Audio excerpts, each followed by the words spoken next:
And welcome back to Critters Take on the Tomb of Annihilation. We return now to the city of Maztica, where last episode we left off. We had a group of adventurers just reeling from a close call with a bag that was taken from the hag's camp earlier on in the adventure. They had found that it had been cursed, and they found the keywords to cure the curse and stop the bag from closing in on our adventurers. We also found out that Eku knows of a city nearby, one that she remembers from her childhood called Maztica. She says that there's no way that the city could be penetrated. It has this amazing wall that surrounds the city, and that they can probably find a safe passage there, and hopefully, load up on goods or services if need be, since they've been traveling in the jungle so long. Well, they start making their way there, and on their way there, they end up coming up to a large wall that was covered in vines, and Eku wants to just go inside, and everybody being very cautious kind of slowly works their way around, and Eku very hard-headedly kind of goes around the corner just to see what, where the front entrance was, just to find out that the front entrance, the door has crumbled to the ground in old age, it looks like. She said she had visited here all but maybe 30 years ago, but it looks like the remains of an ancient civilization.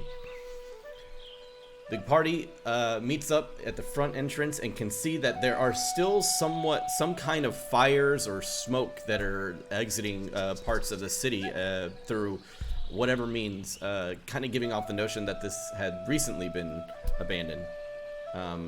After some deliberation and trying to figure out what's going on, they started to make their way into the city.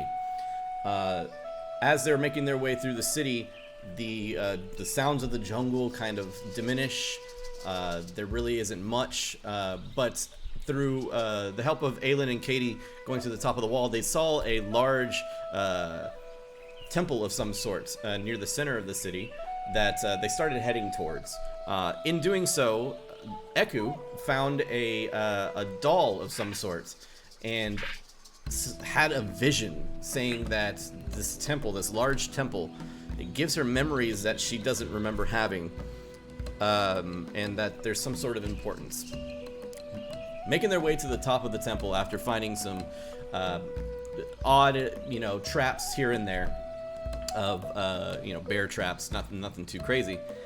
They make their way to the top, and what looks like some sort of well or pedestal of some sort, Eku kind of looks over into it, and as Eku looks into it, a sword stabs up from the well through Eku's chest. As it penetrates Eku's chest, she turns around to Kalimbar, says, "I'm sorry," and a large flash of chromatic light goes off, causing everybody to kind of reel for a second.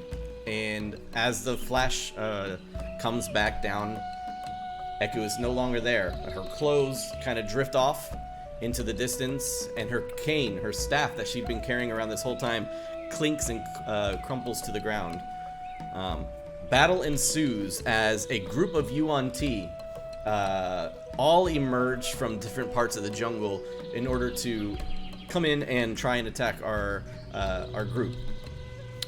During the combat, one of the Yuan-Ti calls out into the jungle, and you hear a large roar go off, causing a huge Tyrannosaurus to be released from the jungle, apparently being held by some Yuan-Ti, clearly heard dying as it was released.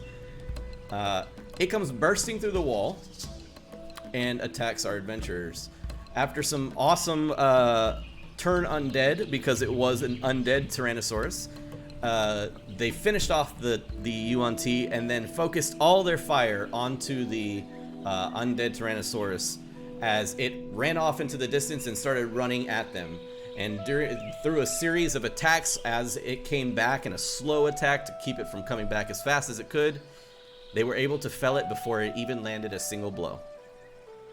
The dinosaur landed, fell to the ground, smited and blown away by different elements as Kalimbar holds the remains of Eku in his arms. The staff comes to life, and a visage of a beautiful winged snake-like creature floating in the air becomes visible to you. And you can hear the voice of Eku in your head stating that it wasn't your fault, and that this was her father's plan all along. And becoming Eku once again in the form of Eku, the one you once knew, she places her hand on the shoulder of Kalimbar and then places her hand on one of the stones behind him, revealing the now hidden city that once was Mestika to you. Huge columns of stone, large structures, buildings now being replaced, the ruins being replaced by gigantic, beautiful, ancient structures. People now walking the streets as if nothing was wrong, nothing was happening. And in doing so, because of your position on this ziggurat, on this temple, they have an upward look at you as you look down upon them, and as they look upon you, they kneel down and look up into the sky at you. And that's where we left last episode. The visage of Eku, once the city has been revealed, back into dust.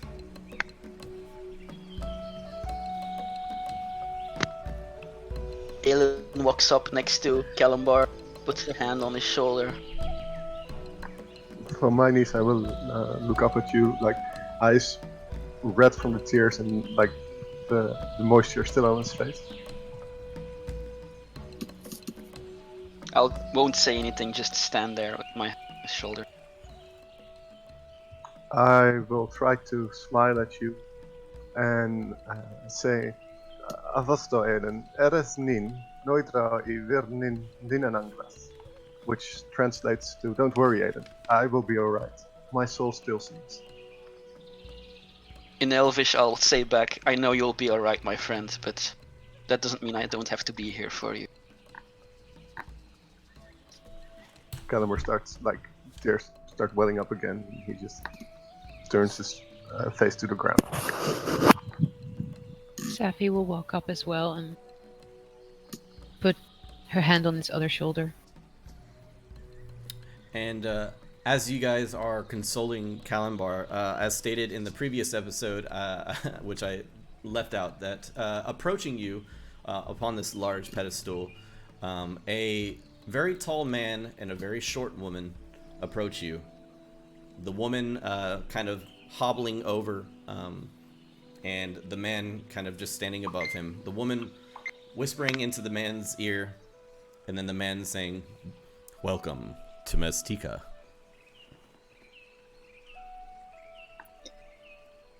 Thank you. Is the captain still outside the door?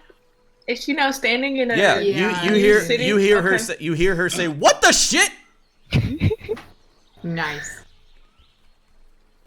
I think Bax will kind of back up towards Kalimbar and the others, but be like a barrier between them and the people coming in to see. They the man immediately holds up his hand and he says, "Fear not. We do not come to harm you." I think the harm is done.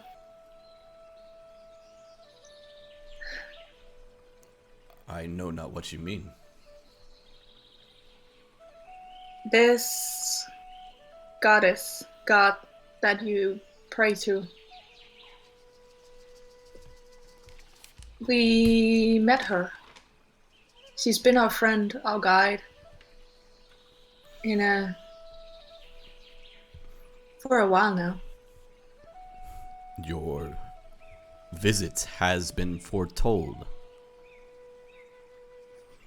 We worship CToTToA, And you speak of his daughter, Eku. Yeah. We're gonna miss her.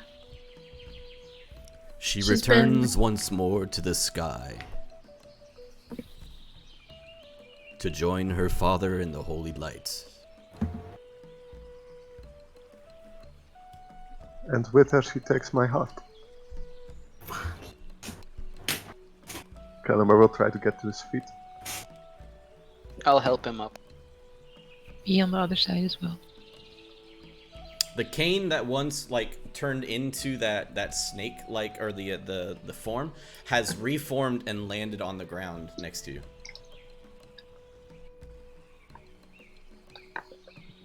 I'll pick it up and then hand it to Aiden. So I just hold Safi's hand for a moment, like strongly holding on, like a grip, and then nod to myself and take a deep breath before I wipe off my face and try to make myself at least a little more presentable. He kind of looks over at the group and he says, This shall not be a moment of sadness. This is a moment of happiness. Eku has once again returned to her home. I know not the relationship you had with her, but our people, we love her just the same. The fuck, this is a moment of joy. We just lost a friend. Hey, give us some fucking respect. We didn't lose her, I don't think. I mean, no offense. These Well, people And are just happy. I just fall down and start crying. Okay. I'll immediately turn around and go over to Katie. I'll turn around and start going over there and see Aelin do that, and like hesitate. And I don't know what to do. Would she do something? Maybe she'll just no. Aelin, you gotta share. I'll come over and pick both of you up in a big hug. she grabs Kalimbar and like pulls you along, and then brings you over to Katie just so she can hold you both. I'll just kind of stand there in between all of that. Just wait it out. Okay.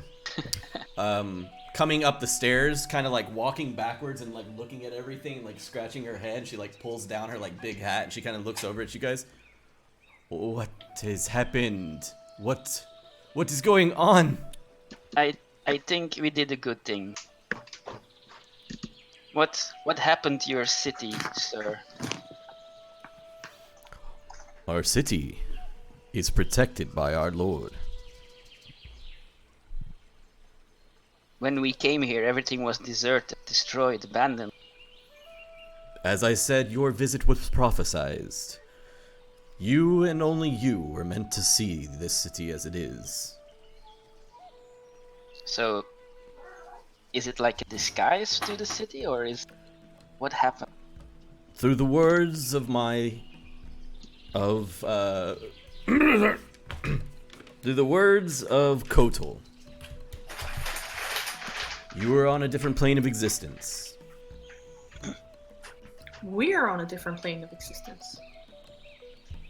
We Again? are. Wow. So you like shifted the entire city to another plane of existence? Kotal is very powerful. That is some really powerful magic. Bless you. Who are you? My name. Just making sure I didn't write it down before. Because I have my other notes on this page too. No, I don't. Okay, cool. My name is Kunde. And this beautiful young woman to my side, this is Wazdizi. If one were to write that down. Kunde is Kunde, Damn, it was so close. and Wazdizi is Wazdizi. Not at all. Okay.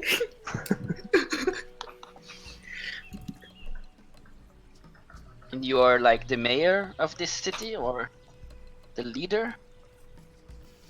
She is the elder.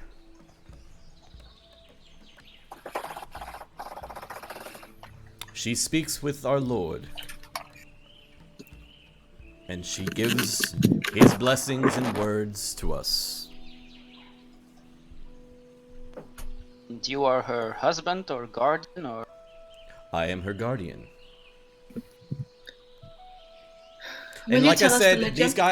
these guys, as I had said before as well, I think, they are scantily clad. This is very tribalistic in fashion. He has like a sash that kind of crosses his body that looks like it's made of like leathers and furs. But that's about it for what he has on top. And you can see he has like a very muscly, ripped kind of figure. And then he has basically kind of like a loincloth on that reaches down almost to the length of like a skirt, like a short skirt.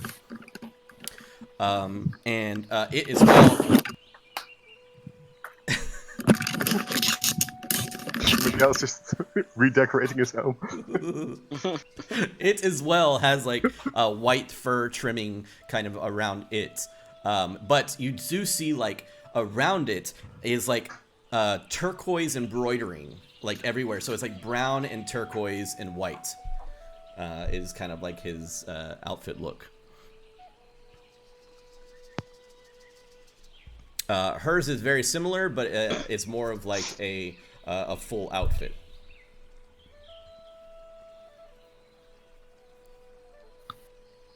Well, pleased to meet you. And he kind of bows, and he says, may Kotal look after you. Yes, and after you as well, I guess. How long has your city been hidden like this? Our city has been hidden for over 100 years. Our city has been hidden for a number of years. Our city has been... A long fucking time. Our A city... great number of... Oh, you know what? I have it... No, I have Many it typed summers. out. Son of a bitch. I have it typed out. Sorry, guys. No, it's okay. Jeez. Like thousands of days.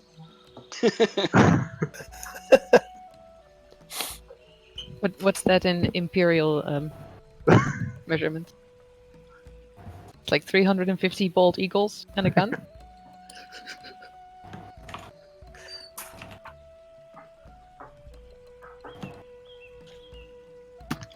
Dan just completely freaking out. It's the best thing ever. I feed on the stress, by the way. This is really... I'm charging my battery for what's to come now. Vastisi, will you tell us the legend? And you... We were... Can you...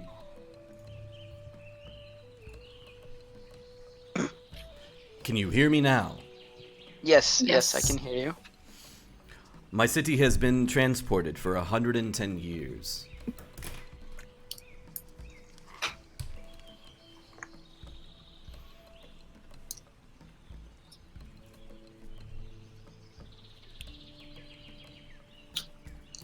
The last time Eku was here, was it already hidden then? Eku has been around for...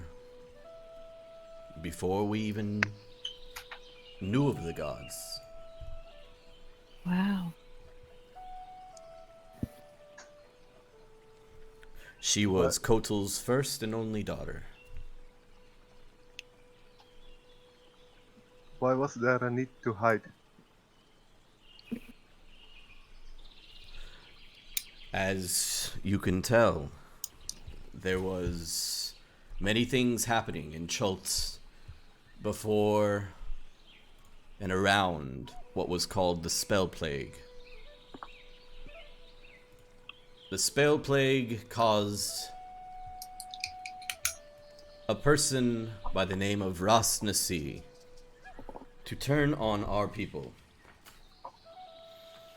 and send the undead after our city.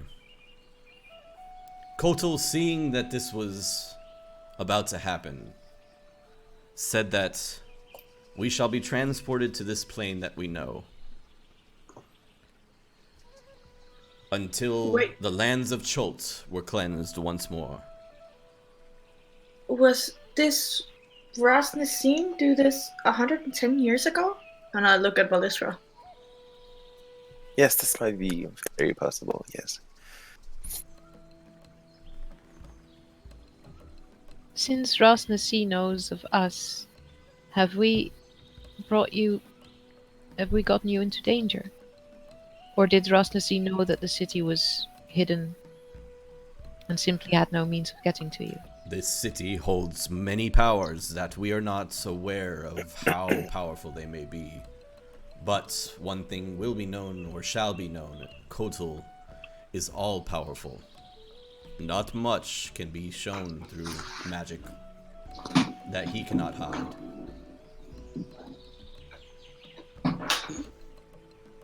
What is his domain as a god? Domain being... Well, is he a god of life, or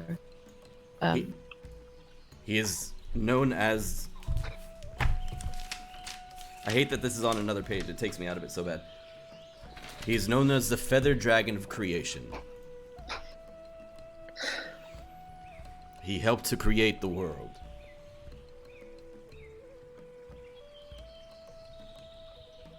Of creation. Okay.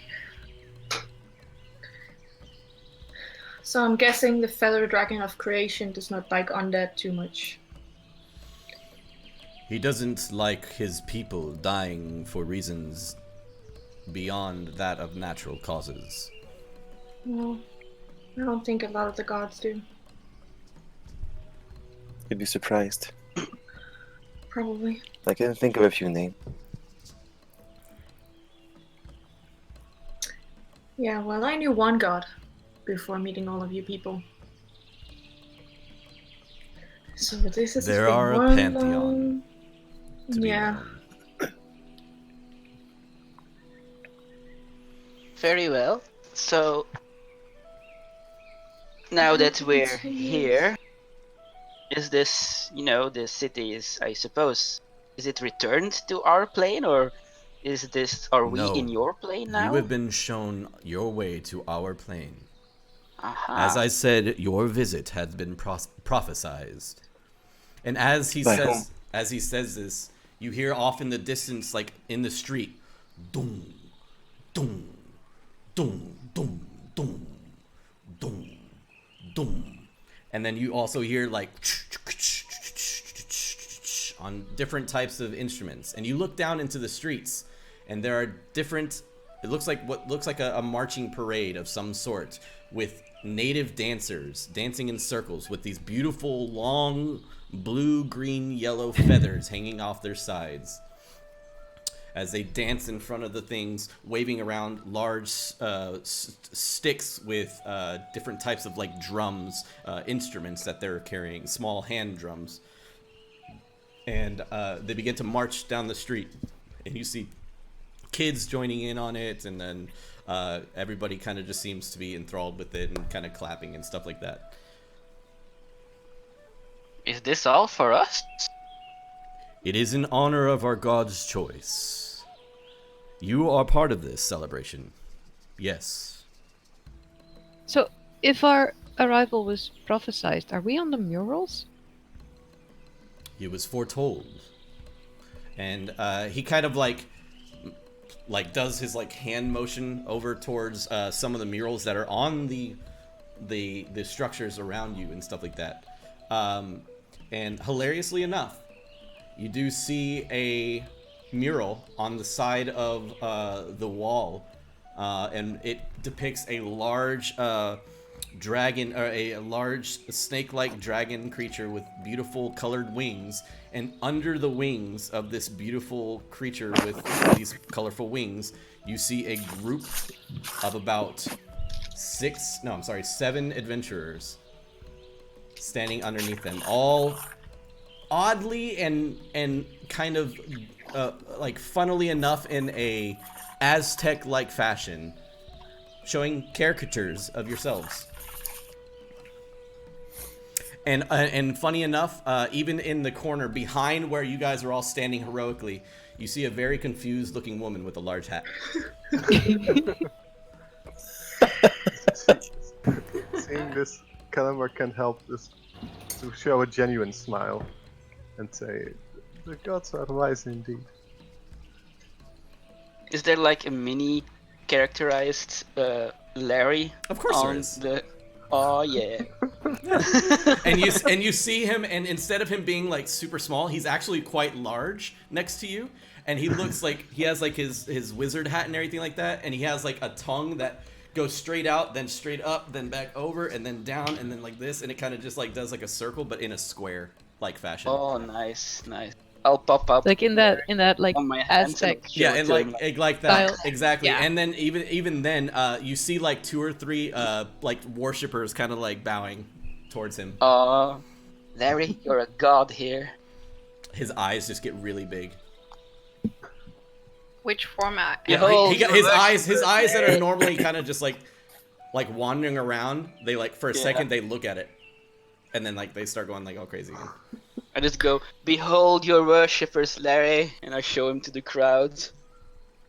He kind of does like that, like trying to like stand up on 2 legs kind of thing as he like reaches out with his like Yeah. 3 little hands. Kunde, you keep mentioning this prophecy. Yes. Will you tell us the story? The story of your coming. Yes, please. The story of your coming was not prophesized. That was up to Eku and yourselves to find your way here. We knew that one day you would. We did not know how. Or when.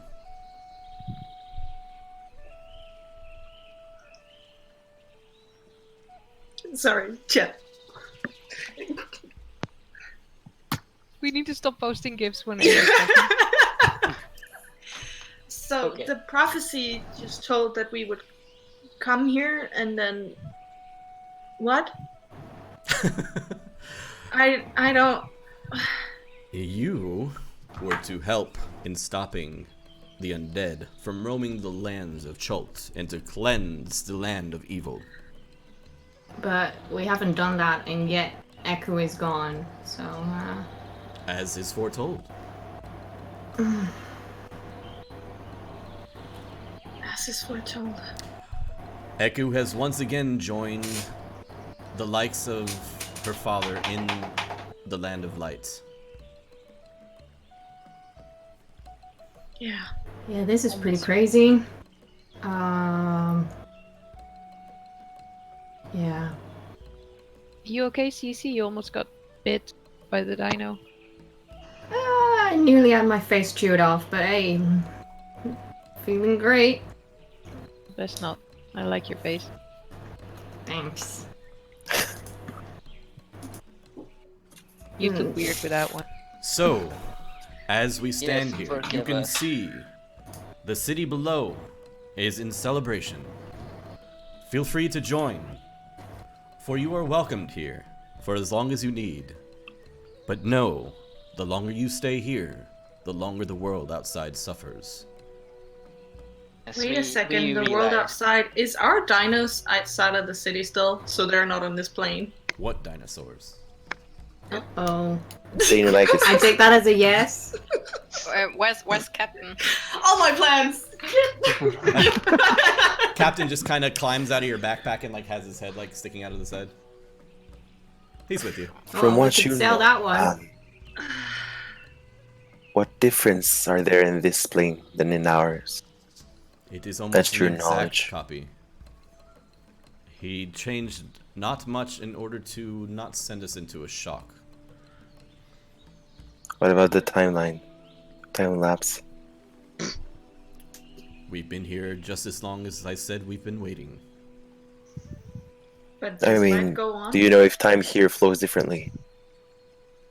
It does not. Good. Wouldn't want a second Feywild to happen. I Yes. would like a second Feywild to happen. Not me. Not at all. It's he goes to explain that they have people that have every 10 years or so they have a chosen few people that volunteer to leave the safety of the city to see the current, like, what's going on in the world around them, and then return.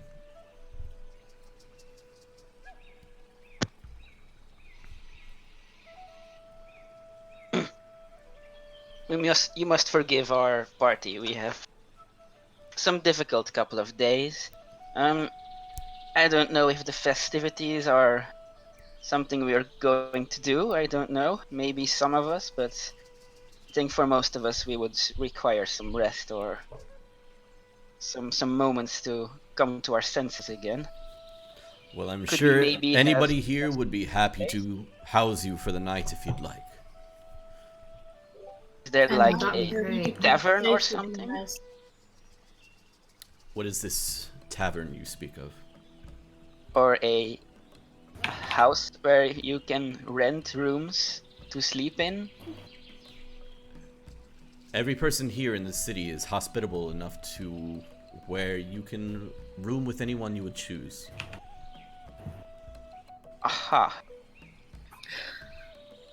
Just a night where we Okay. don't have to keep watch would be. Oh, that'd be so nice. Very well. Okay. Well. What say you, friend? I would prefer a more quiet place for a moment, but if there is a reason for celebration, I see not why we should not join in. Yes, but I mean Kalimbar, as I said, I think they would understand that we would require some quiet time So, or some as rest. the last episode had ended, it was about like 8 or 9 o'clock at night. So whenever you shifted, like your time shift here, or your plane shift, the time has not changed. So it is nighttime. Well, it is like becoming nighttime, and the people that are kind of in the streets, kind of dancing and stuff like that. You see around them are glowing orbs of like light that are kind of just dancing around the different areas that they are walking down the streets in. I think we're happy for you to have your god back, or your god's daughter. But we lost a friend today, and I think a quiet place where we can bed down and be safe for the night is the best thing for us right now. Honestly, I think it would do me good to see that there is to be some joy found in our loss. What we have lost, these people have gained, and there is some beauty in that. To see Of their course. joy, There is. the happiness on their faces, it would not take away my pain, but it would put it into a little bit of perspective. Of course, Kalimbar. But it's also I okay shall to partake be. in their celebrations as well. It's Yeah. also okay to be sad for a bit, though. If you feel Why that don't way. you go look at the celebrations and I'll make arrangements for us? Thank you. Sounds Max. perfect. Yes. Thank you, Bax. How will you find us and tell us where we're supposed to go? I think you are mute Facebook. not muted on Facebook. How I guess you stand out like always, and I'm not hard to spot. True. Fair enough. I'll Alright, let's go to the party then. Yay, party time. Okay. I wonder what that is like. Oh, we shouldn't forget the captain, by the way. We're basically babysitting someone now. Also, there's a trap right in front of the door. Oh yeah, we put a trap down. The trap I mean, is not. it's- They're no longer there. it's- Oh, It's my in the God. material plane, not where we are. So The trap is no longer there. As you're like going to like, oh yeah, we should probably take care of the captain. You look around and the captain is not there any longer. No, she didn't even say What? goodbye. wow, that's really rude. yeah, I don't we like might her. see her again. I like her pants. Maybe she's been kidnapped for a sacrificial ritual of some sort. Of Uh, course. If Callum that Bar- were the case, I could smile. As, but- as they're all kind of like coming up with these crazy implications, Calambar, you look down and you see her being like stripped away of her hat and being like coated in like paints and like the like small women are placing like these big like tribalistic head dresses on her and stuff like that and like dressing her up in feathers and It seems she's like blending she's in kind of just she's fine. like she looks terrified as she's just like looking up at you. But Right Let perhaps it now, we happen, should join her. Tess! This is great! Right now, I'll we look just at her see and an I'll say- outline- Sounds like a sacrificing ritual to me, alright. Right now, I'll we just watch. see an outline of Safi just in the air as she runs off to it. Like a smoke cloud in the shape of Yeah. Safi. Exactly. Sorry. All right, so what do you guys do?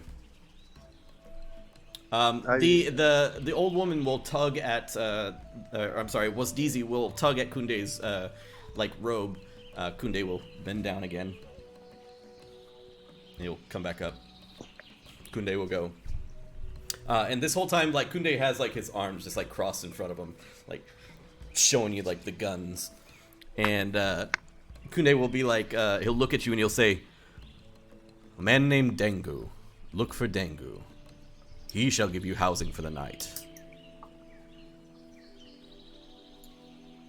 Where can I find this Dango?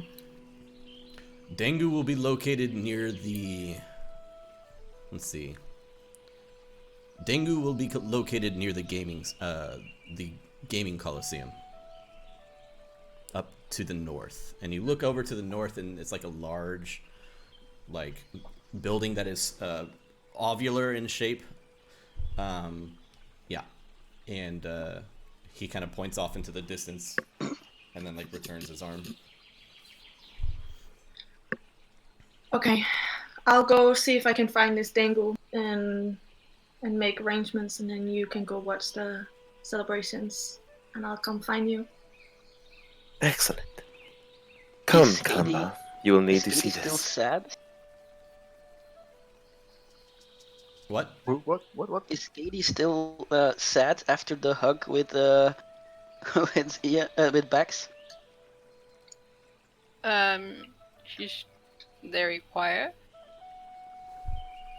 Okay. And I might try and like sneak away and find a quiet corner somewhere.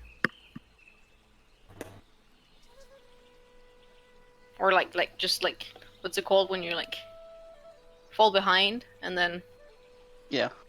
yeah. Okay. An English exit.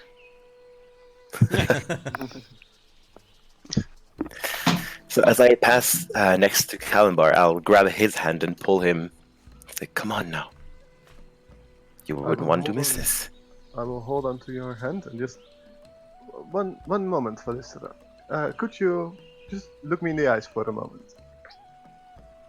Of course. Because I do appreciate your attempts at levity. But alright, I still see it. Oh, even What do you stronger see? well, it's stronger than before. It's Oh, still I in your see. eyes.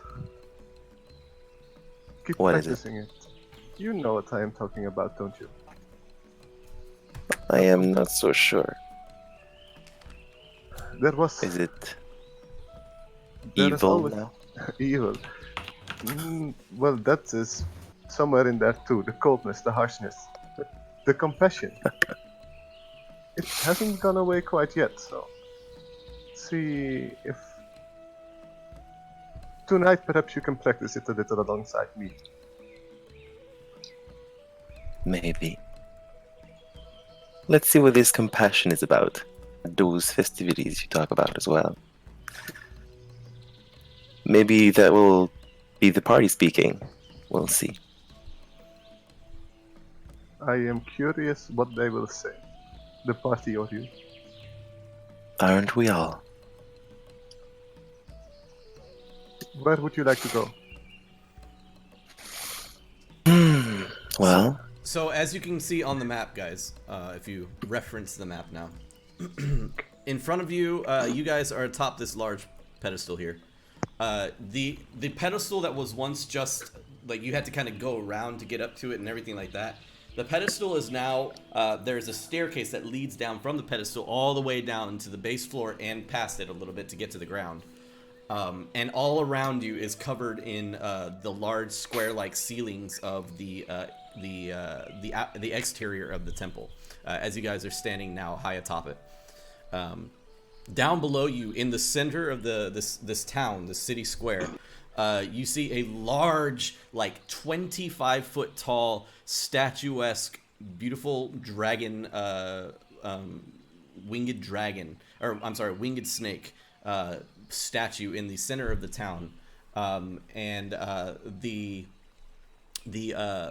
feathers of the structure itself are made of not like stone, as everything else is made of stone, but the feathers are made of like what looks like some kind of metal, some kind of copperish colored metal that has been heat treated to make it look like different iridescent colors as it kind of shakes in the wind. The rest of the town center, the square here, is full of just people kind of gathering and showing of welcoming to the bringers of the Foretold legend to the city, and again, dancing lights everywhere. You do see to your right that large ovoid type center that he was speaking of, and past that, even taller than the center itself, beyond that, over the now lake-like structure that is surrounding you, you see a gigantic tree off in the distance, the size of the wall, nearly as tall as the wall. To your left, I'm sorry, around the center, you see these small areas right here in between each sector, basically. Those look like what could be farmlands. Each section has like its own set of farmlands. They're drawn basically here, but they are a series of different farmlands, so that different owners of different things have like cattle.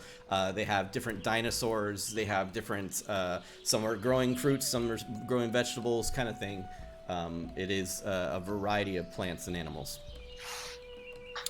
And surrounding the entirety of the place is basically a gigantic jungle within the walls.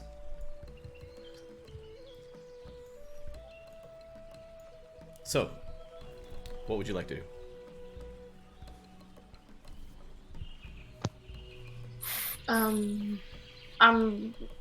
I split from the group and Okay. go find this dangle. Okay, so we'll get back to you once you arrive. As you're making your way through the streets, the people are like kind of looking at you. You see the kids like with bright eyes being told stories of the backs that is once to come.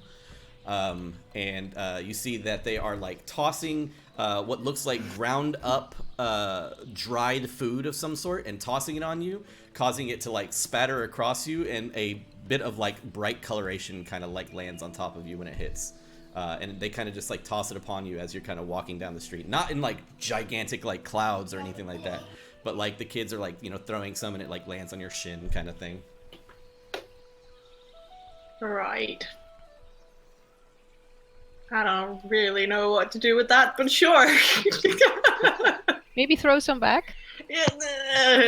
I'll Throw one of your hand axes then. Yeah, I was gonna say. I'm gonna Here, end kid. up- Give him the axe. Yeah. Yeah, no. I suppose she's safe by herself in this city. I mean, I would have gone with her, but Oh, I she'll kinda be kept my mouth fine. shut. I don't really know why. She is protected. No worries. Yes, she I is. mean, I don't know. I've never felt safe when someone says, "Oh yeah, you're totally safe." So I'm pretty much at the stage where I believe that everything and everyone is trying to kill us all the time. Our Yeah, god we're still in Colton looks Chult. over the city. Okay. okay.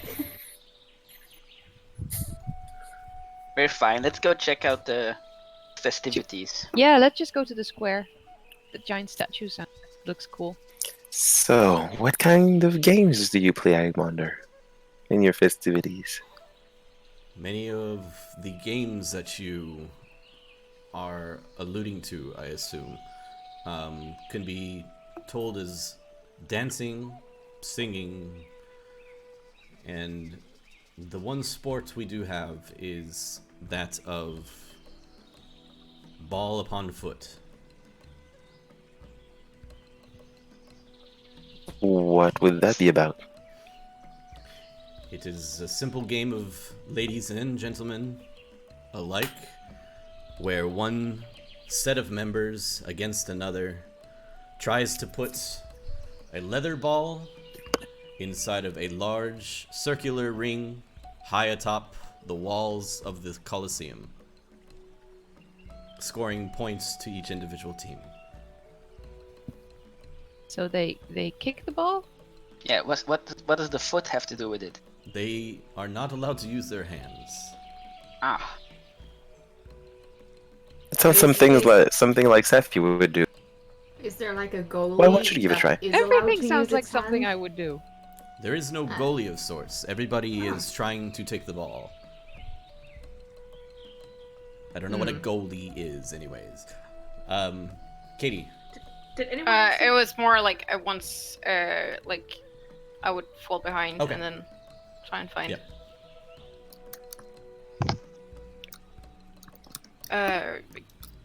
If this was finished. Up to you.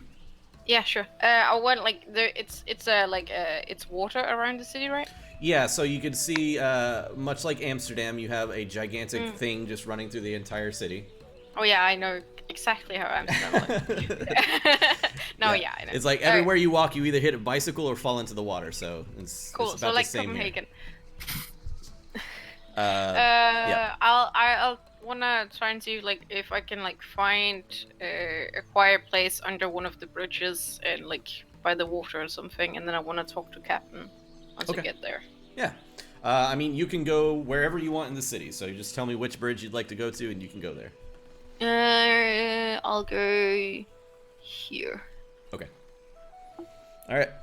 So Katie kind of disappears from the group, trying to separate herself. As you guys all try to make your way down to where? The city center or what? yeah. Okay. You all make your way down to the city center and are greeted with the same introduction that Bax was greeted with. They all seem to be just completely enamored with your presence, and the dancers and singers are you can see are older gentlemen dancing and yelling and yipping as they sing and rattle their hand drums together as a large drum is being beat like beside the group, and like you see a stick being rattled against something, and in this group of people you also see what look like a set of gallimimuses that are painted in all different kinds of colors, and feathers have been attached to it, adorned to it with a mechanism that you can just kind of place the feathers in. So it's kind of like attached to it like a saddle would be, but it's just allowing all the feathers to kind of place on top of it. I am making notes of everything I see. Okay. Can't help it. And I will try to overhear if people speak Chalton amongst each other, or if it's some sort of weird dialect that has evolved, and be like completely invested in that. Yeah. You hear people talking, and it sounds like Cholton, but it's just like a different. It's like a different type of Cholton. It is Cholton though, but it's like some of the words you just don't understand. Like it's basically like Germany. You're speaking German, but you go to another part of Germany, you're like, what the hell's that kind of thing. We're in Bavaria. Exactly. But other than that, they're kind of greeting you. And Kalimbar, you notice that a group of what looks like elderly women, all probably above the age of 50 or 60, all approaching you, and all of them seem to have some sort of handmade or handcrafted wreath of some sort.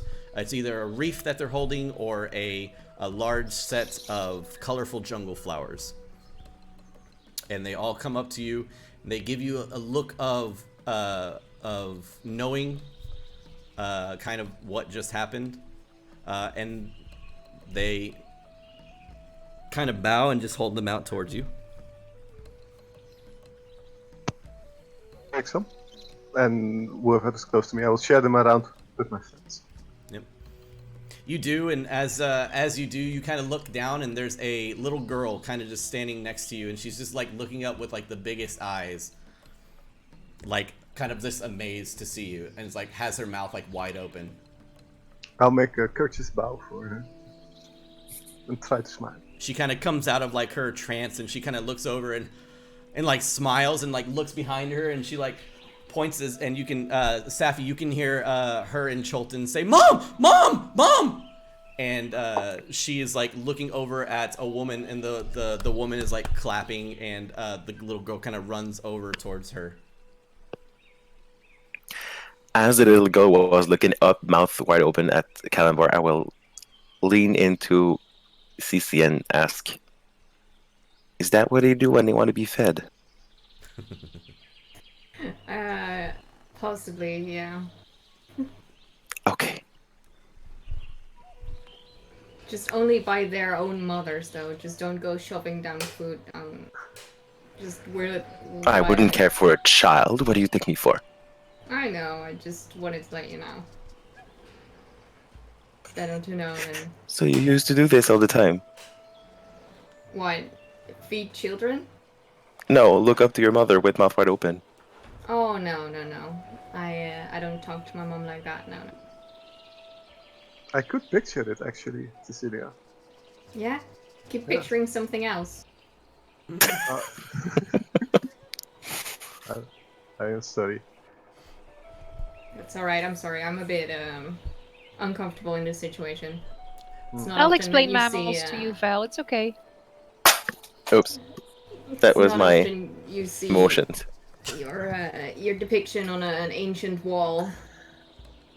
As you Well, I've never met mammal It's kids the before. cutest mural I've ever seen of you. This is Thank doing you. anything to Val- strengthen Val- your belief in...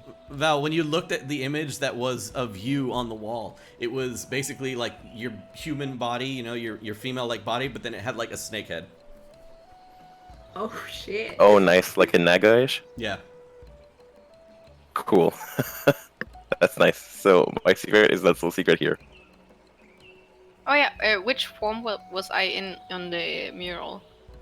The depiction of you, Katie, would have been you as your human form, and you saw like a baton kind of like on your waist, but standing like behind you in like different colors. Like the is a depiction of a bear, and it was colored red, and then there was a picture of like a mongoose, and it was pictured blue, and then there was like a picture of like a large dog, and it was pictured yellow and green for a large bird of some sort behind you. They were all kind of just back behind you in different colors. Okay. Was just like me as asking DM how. Or actually, I could ask this CC too. But where was CC depicted on the picture? Was it like far away, as like she distanced herself from the group? She'd be like on the wall. right there. No. Cecilia was shown in the picture in underneath the arms of the outstretched feathers, just like the rest of the group. But as everybody else was like standing in kind of like heroic stances, it was you kind of kneeling down with like arm to the side and like a dagger on your finger. Okay, I can get behind that.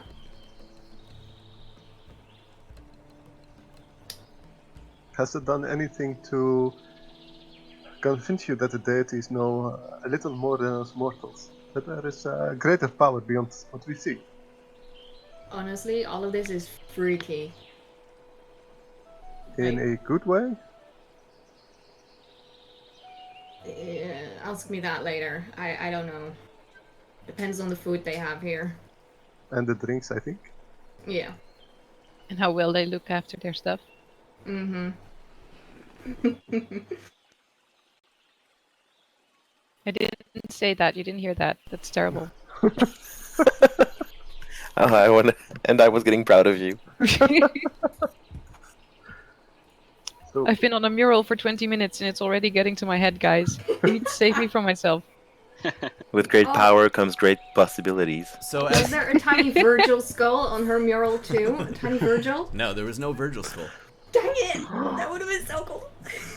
No. Actually, behind Safi, oddly enough, Safi had a large map that was kind of like in front of her that she had like opened in front, just like a square, like a very trapezoidal like map, but you could tell that she was holding a map. But behind her was like a sun. It was like a sun that had like sharp points for the rays, kind of like that, like behind her head, and at like a corner, not like behind her like she's holy or anything like that, but like kind of like to the side of her so that the rays kind of shined out.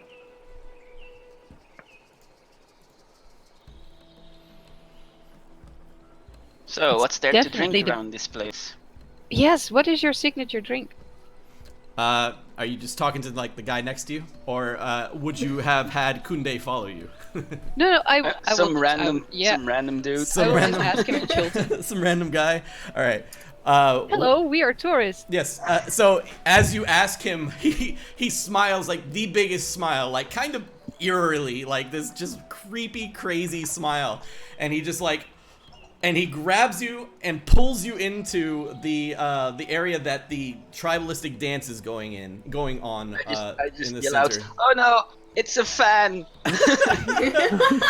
So he grabs you I and will pulls lean- you in. No.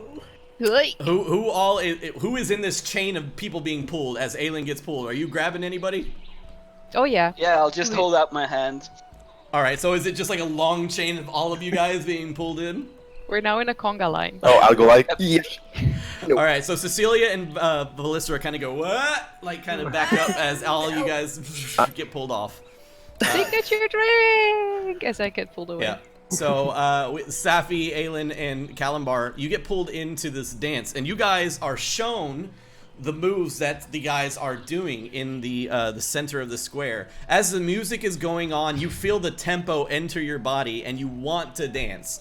And what you guys have to do now is go ahead and roll me a performance check as the Hang dance on. is going Is- on. Go Is the moon up? The moon is up, yes. yes! Nailed it! As they get peeled into this whole dance, I will lean into Cici and ask, is that how they breed?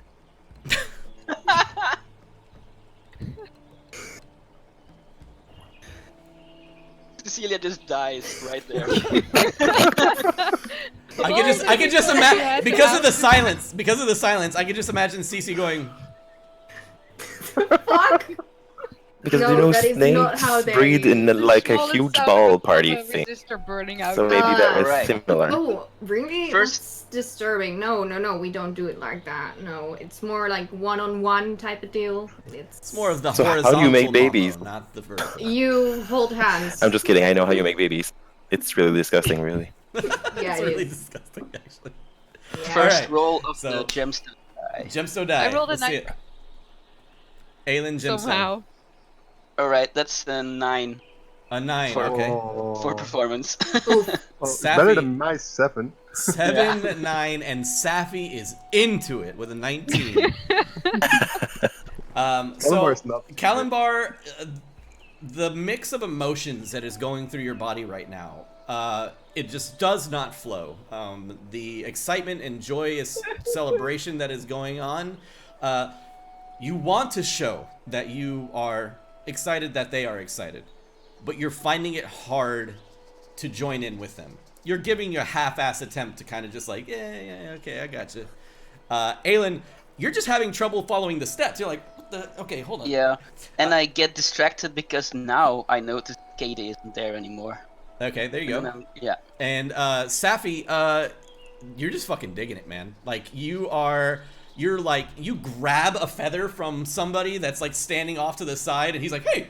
And you just like put it like in your hair, kind of like sticking it out, and it's like a 3-foot long feather. Yeah, you are getting it down. And Safi, you have a good part of the crowd enthralled with your moves. Yeah, you've got the moves. You start doing the robot, and they're just like, hell yeah, that's This that's one's what called the we've been missing. automaton. We've been missing the automaton, and you get like 7 or 8 people attempting to do the automaton. They're enjoying it. But Aelin, you notice somebody is missing from the group, and also your buddy Kalimbar is not feeling it too much. We go over now to Bax as you reach the inn. Or not the inn, but it is a house, and it is placed basically right here. Oh, I'm on the wrong thing. Wait a minute. Yep. Okay, it's placed right there on the corner, near the road that leads off onto you can either continue the road onto a bridge, or you can continue the road off to the right, and you'll be at the Colosseum of sorts. But you do see a large house that the Kunde had described thoroughly for you, so that you know exactly what you're going for. As you ask people around, they'll tell you also which direction to go. You arrive and the door is closed. I'll knock. Okay. You knock, and coming to the door of this this tavern, or not, I don't know what it is. It's not a tavern. I keep saying the fucking tavern. It's not a tavern. Coming to the door, you can hear kind of like somebody open the door just a little bit. You hear, hello? Hello, are you Dangle? We were supposed to look for you for housing for the night. He kind of like looks around. He's like, who's asking? You can't see his figure, by the way. He's like, just like his eye is kind of like sticking out from behind the door. My name is Bax. I was sent here by Kunde and West DC. Bax? You say? Yes. Like Bax. Like Bax. Like the name, your name is Bax.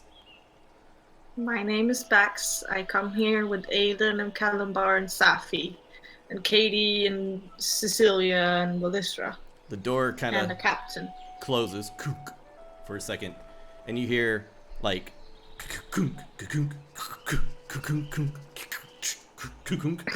All the keys. Oh man, locks. Cool. and then he opens the door, and standing in front of you is about 7 feet tall, a large man standing in front of you, very bulky in size, dressed in a little bit more than the tribal garb that you see everybody else is dressed in. The color of his skin is that of a light gray, almost like a stone. And you look up at him, and he's bald. And you see down like parts of his head, he has like runes and symbols down parts of like the side of his head. And sticking up from his mouth, you see 2 short little teeth poking up.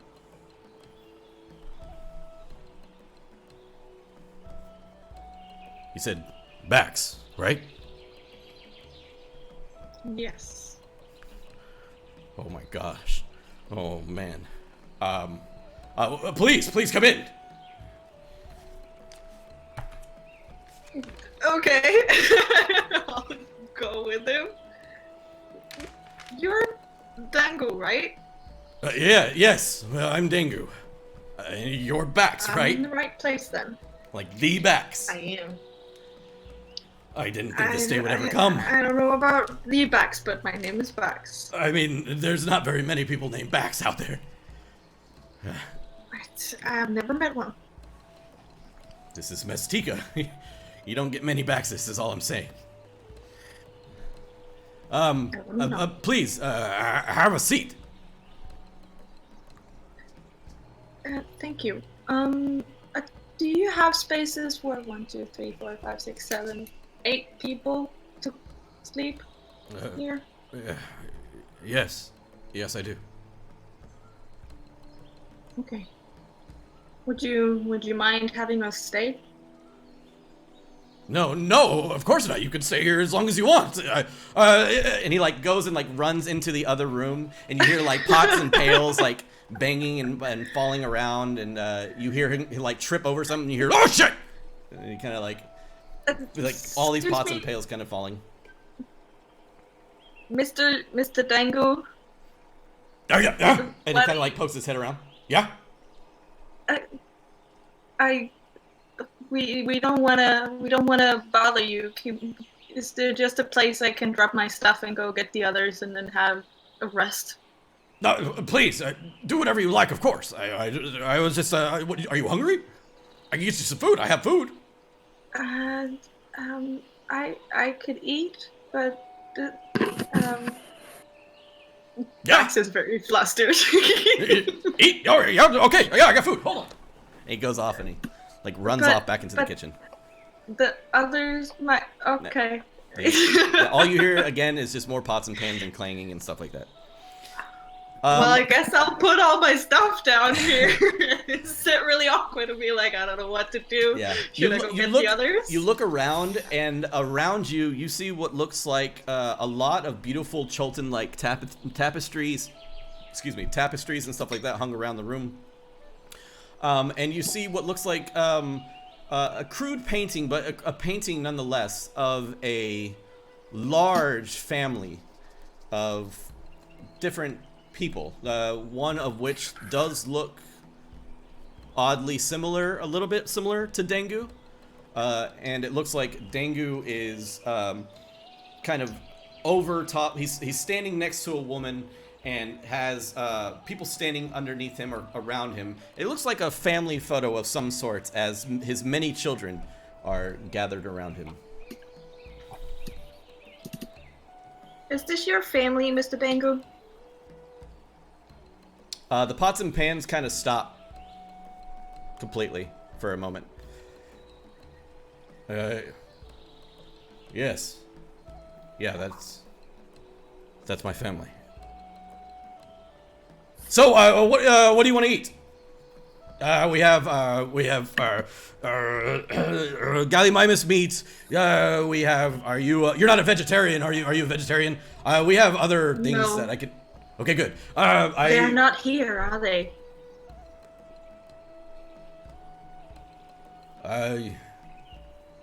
You sure you don't want something to eat?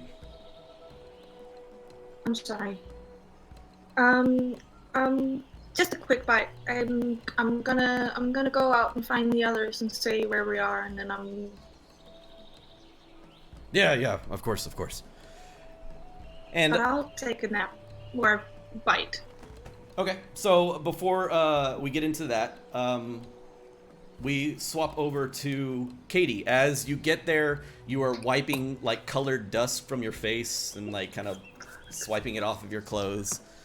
And Katie, you get to this beautiful bank that is upon the water, and this is where the bridge kind of starts over, and you see a beautiful stone bridge that leads over the water all the way over until you can see it kind of disappear almost into where the forest begins on the other side of the bank. The structure has just this huge stone, beautiful inlaid stone with different carvings and different drawings and murals that they've created over the years. And it's just a beautiful grassy bank that falls into the water at this point. And as you go to sit down, you see what looks like a deer jump from like right here, jump over into the jungle area, over to that area, and the area looks pretty open. And far off in the distance, you can see that like huge tree, just kind of like off into the jungle. You can see like the top, the middle, and the top of it. I just want to sit down underneath the bridge. Sorry, that was the word.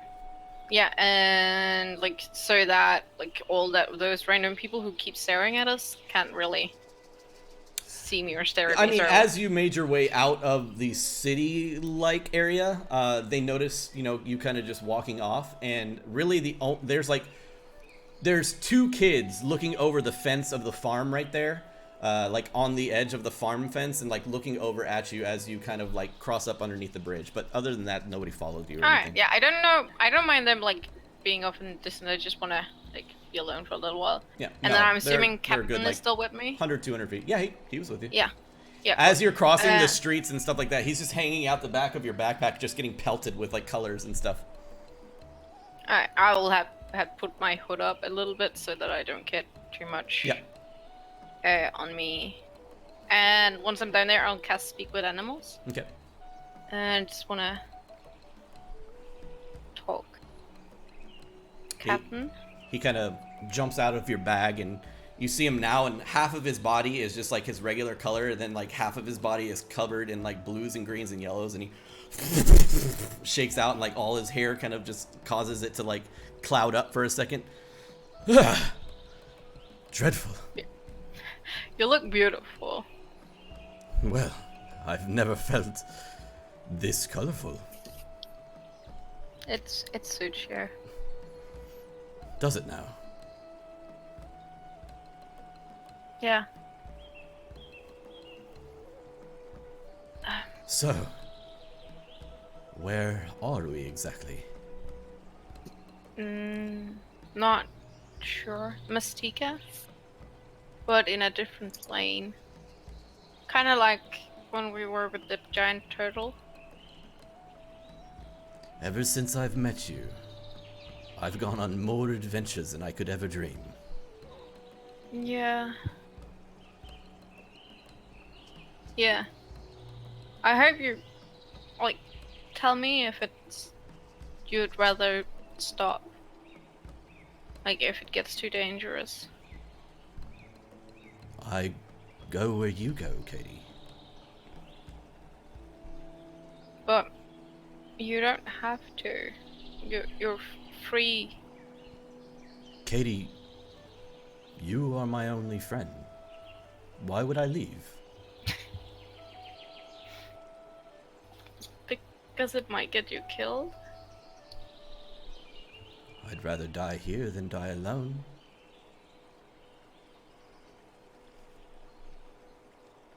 I might get you killed like Echo. Yes, that was quite the sad event, and I'm sorry for your loss. But you have many friends still. Yeah. Death is a part of life, is it not? I guess it is, but just because it's a part of life does that mean it like doesn't make it okay when it happens?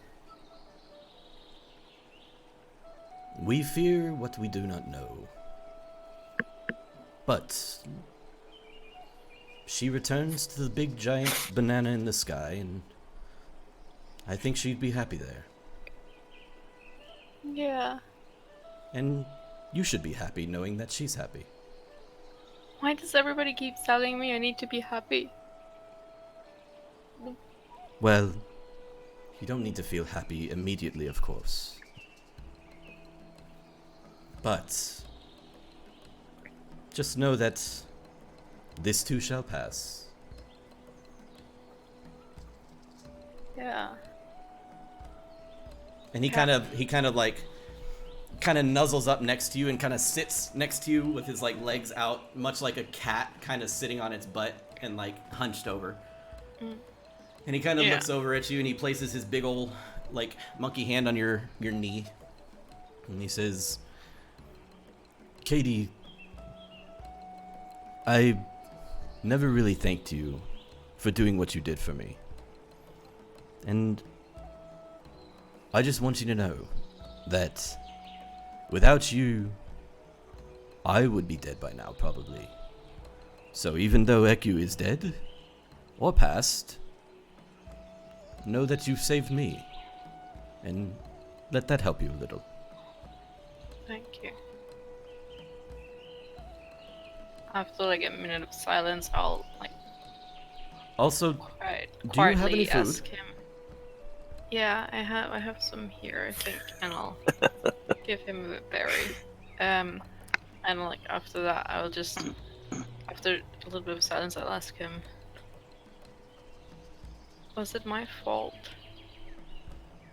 He's like, what your fault? Echo.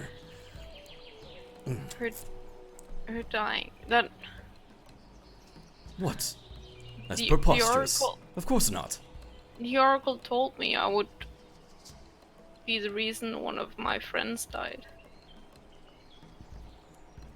Well, that was nary your fault at all. But what if I thought of something or Katie, and he takes his made a hand. decision earlier and He takes his hand and like maybe she would still be here. He like places it across your face. Katie, please. This could not be helped. You could tell these people. They prophesized this happening. Yeah, but fucking prophecies and foretelling and chosen ones and what is this? It's a lot for one person. I understand. Tell me what I can do. I am but a lowly monkey. I don't know what to do. And I need to always know what to do. He kind of like looks around like he doesn't know what to do at this moment, and he'll reach into like the rations and like pick out something and he'll like kind of hold it up to you. Thank you. I'm sorry. And he'll just kind of go over to you and like nuzzle your leg. Thank you. Please tug on me if it goes too long before we speak. Of course, Katie. Talking to you helps. You know so much. I wish I only knew as much as you. Thank you. And he kind of goes back to eating, and you'll see him kind of, as soon as he's done, he'll kind of like walk over to the edge of the water, and he kind of looks into it, and like after a moment you see him like try and grab something like out of the water, and then he like splashes a little bit and kind of backs up kind of in anger, and he says, damn it! What are you trying to catch? I thought I saw a fish.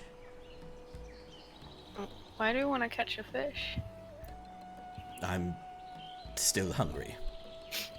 You don't eat fish. I am that hungry. I have more rations. Also, like you're on the fucking mural. If you go up there, they'll give you food for free. His face kind of goes from like kind of interested into like in all your stuff, and you said free food, and he kind of looks over. Free food? What? If they have any bananas, can you bring me some? Of course. Now? Go now? Well, if you want to. Are you sure you're okay? Nah, but I think I will be. And he kind of like walks over to you and kind of pats you on the head. He say, "I'll be back, okay?"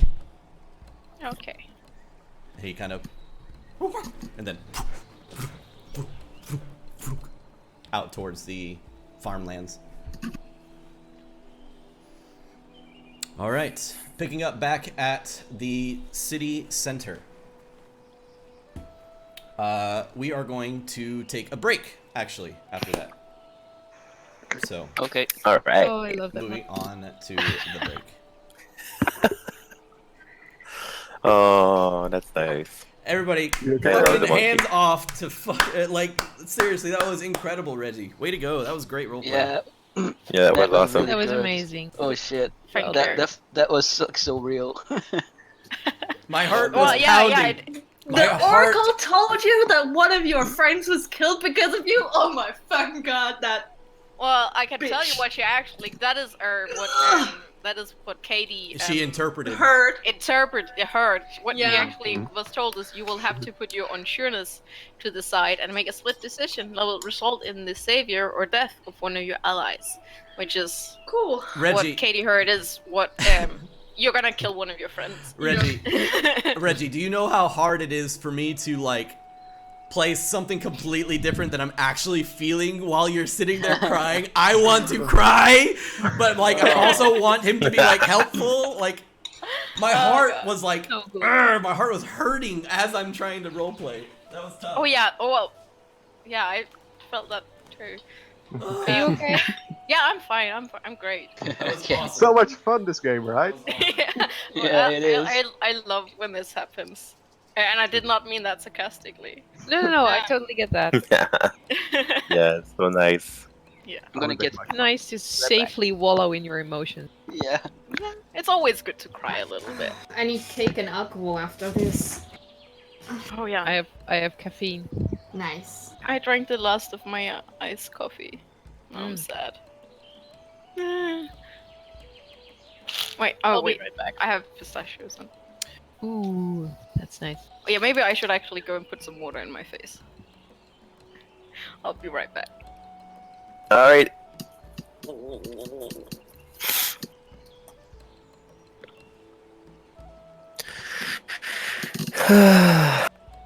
I'll be back in a second.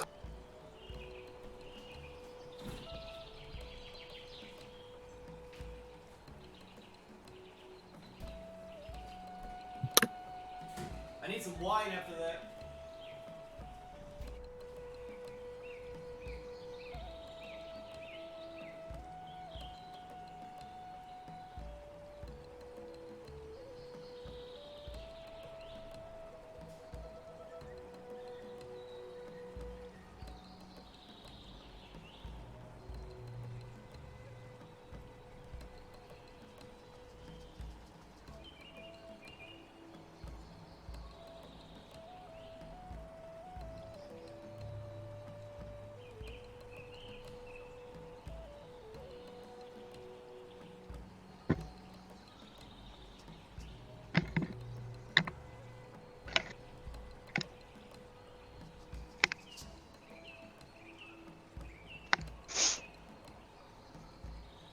Hell yeah. What's your input on this orc dude? I think you're muted.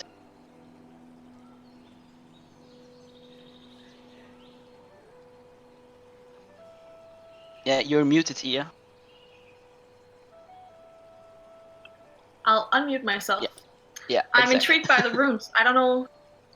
I'm intrigued by the family and the runes, but I also know Bax doesn't like people poking, so I have to wait for some of you guys to. She's way too polite because he doesn't want to talk about it clearly, so she's not going to talk about it. Yeah. But also, she's supposed to not be able to see social stuff too well, so I don't know what to do. I'm really curious.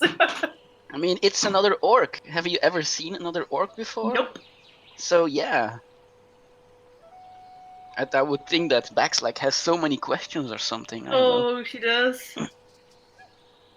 And also, maybe she just want to, because right now the thing is, she just want to take stock and inventory and is already thinking about tomorrow. Like, we Yeah. need to go shopping, we need this and this, and we're so close to Olmo, we need to go. No, we don't. There's a secret here.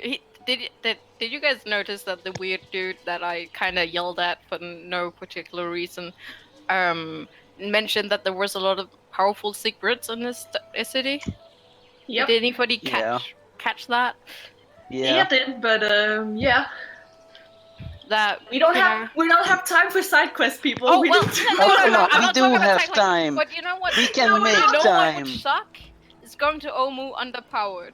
Exactly. Yeah. We need to make time. Yeah, like it doesn't matter if we get there fast. Your equipment that can like last us or help us. You have I a am magical all- armor, we don't. Yeah, I am all yeah. for spending a few days here and preparing and stuff. Yeah. This is Like, gonna be every time we those land in are a like a city. few Bax is days gonna be well like, we spent. need to move. Did she learn nothing from Katie's talk with her about like, you know, not sacrificing yourself because then it'll just Nope. fuck it up later in the end? Cool. Cool. Also, We'll never. Because now I really know be stuff ready. about your secret talk, but my secret talk was basically the opposite of your secret talk. So well, Hell. yeah, but Katie knows a little bit about your secret talk. Bax knows nothing of mine. Mhm. hmm So Also, like a second part of that secret talk with the Naga thingy was also hinted at, but didn't say anything directly. So, fun stuff. I'm 3 episodes into our campaign of redoing all my notes, and I already have a new understanding of I forgot about the death curse. Like, Oh, yeah. right, that was the thing. Yeah, I had the same thing.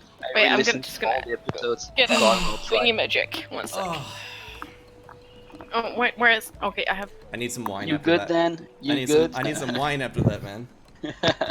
I can't. We're reach. only getting started. Heck yes, we're only getting Did Did we say wine? Yeah, definitely wine. Get some Mine wine. is Get some and wine, Daddy. Miguel pops Get some up. wine.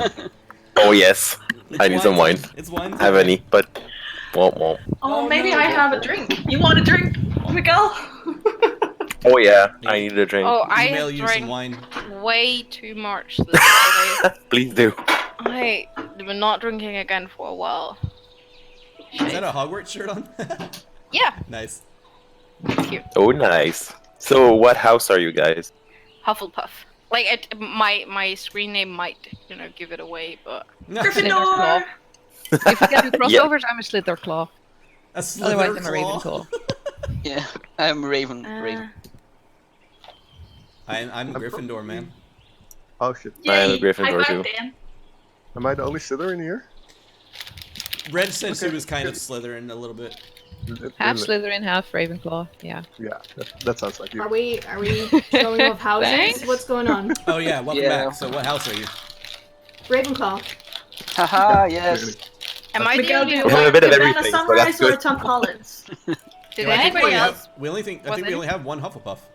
Yeah, Yep. well, we're special snowflakes. Aww. You know that Hufflepuffs get adopted by a Slytherin, so it's okay. Yeah, You'll never well- be alone. Yeah. You know that's so funny because my friend at boarding school was a Slytherin. My best friend there is a Slytherin. There you go. Nice. So it's Very definitely nice. true that Slytherins and Hufflepuffs, They get along. yeah, they partner up quite well, which is an odd combination when you look at it from the surface, or like on the surface level.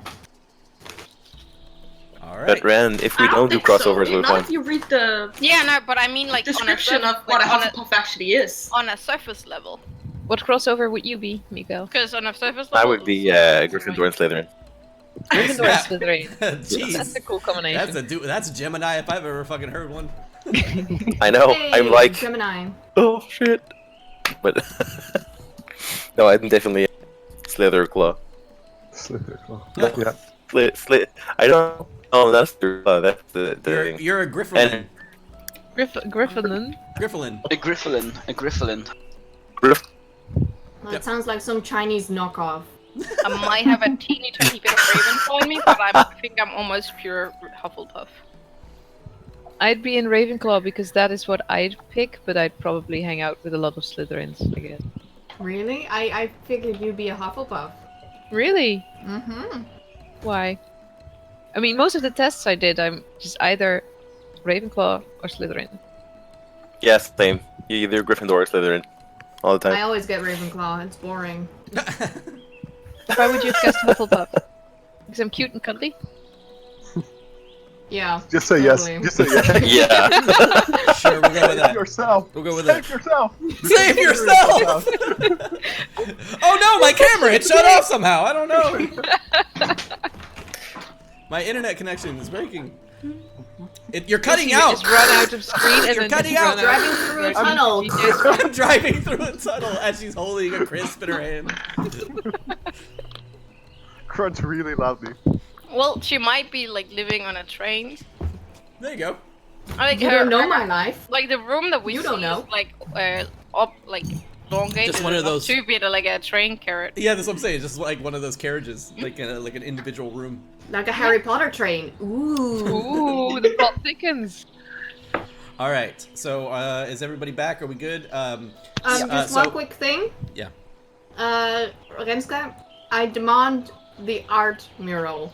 Thank Oh you. yeah, oh yeah. Yes. I've already neglected my God, to make yes. any notes on it. Also, So Dan I have hadn't to watch it hasn't back, but really described all of us in details. There are On So, the mural? by the way, all of that shit was on the fly. I didn't expect. First off, I didn't expect for you guys to be like, so if we're in the prophecy, where's that shit? Well, it makes perfect sense. So I'm like, it's on the fucking wall, I guess. But I love it. Yeah, I mean, it totally makes sense and it plays well. So. All right, so getting back into it, if you're eating like chips or like something crunchy or something like that, make sure you mute your mic. That way it doesn't play over the mic. But other than that, let's go ahead and get back into it. All right, and we're back. So, after leaving Katie on the shore, the banks of the river, or on the banks of the lake. We pan out and you see Captain as he's kind of running and rushing with his tongue out, like out towards the fields, and you see the two kids that were hanging out by the fence running and screaming away as the monkey is running after them. We join back over at the city center as you all see the dancers in the middle pulling them away and dancing away during the night. Cece and Velistra, you guys are kind of standing off to the side, and standing next to you, a couple of more people pull you over, and you can see that this group of people looks a little bit more hardy than the rest of them, much like not necessarily warriors per se, but it is the like manly men and like the jacked women, the burly women, and they're like cracking their knuckles and stuff like that, and they kind of pull you over to the side, and they show you that they are currently engaged in a game of dice. And they kind of pull you over, and you hear them say like, and they're kind of like pointing in that direction and like showing you. Yes. Wait, what? I don't know. It's not good to say yes to something you don't know. And then he's like, But- Baka, Baka. Becca, I guess we could go with them.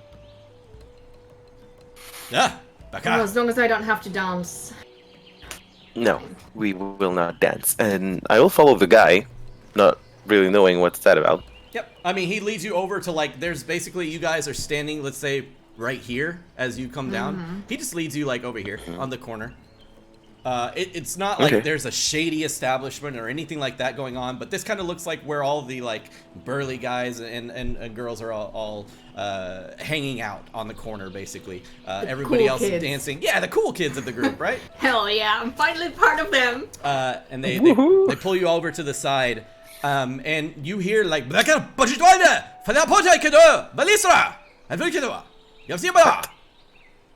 Hey, they seem to know your name. and you see one of the women. Not sure that's a good thing. You see one of the women, and like calls you over there as you all start making your way over towards them. All right, I'll go see the screaming lady. Yep. And you go over there, and she takes a what looks like a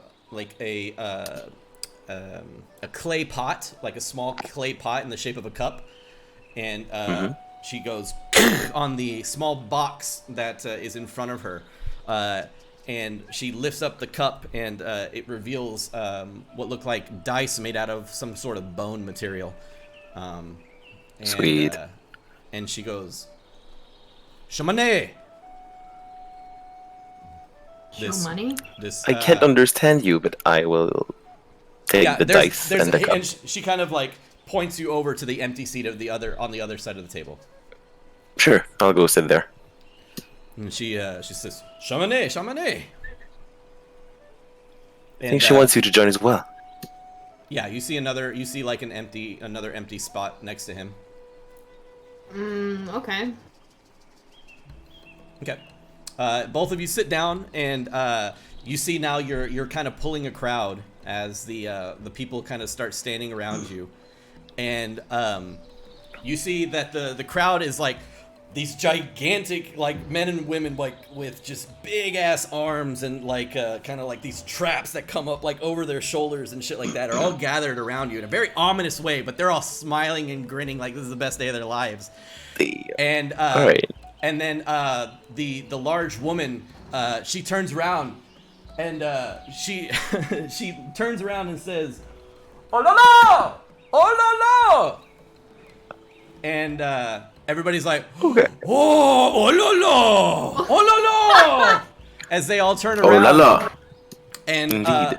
everybody's like, and like they're getting out of the way. And what looks like, because you're sitting down, what looks like a gigantic person coming through the crowd, you now see like a hand like reach out towards like the side of one of the people, and it only reaches up to like the hip of the man, and it like grabs the man and like pulls him to the side, and grabs another woman and pulls him to the side. And now standing in front of you at probably no more than 4 foot tall is a very skinny, raspy looking fellow, this guy, dressed in like Cholton attire and everything like that. And all the large people are like, oh lo lo, oh lo lo, oh lo lo. As he pulls the chair to the side and like spins it around, and like sits down on the seat in front of you. He's now sitting like about 1.5 feet lower than everybody else at the table.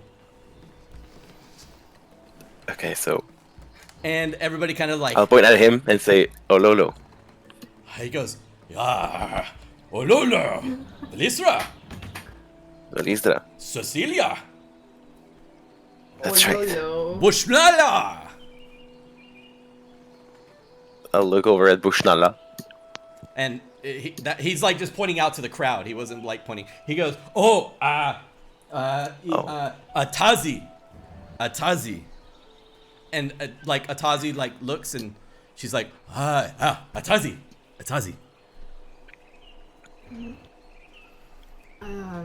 Where the fuck is Safi now? I know, right? What's...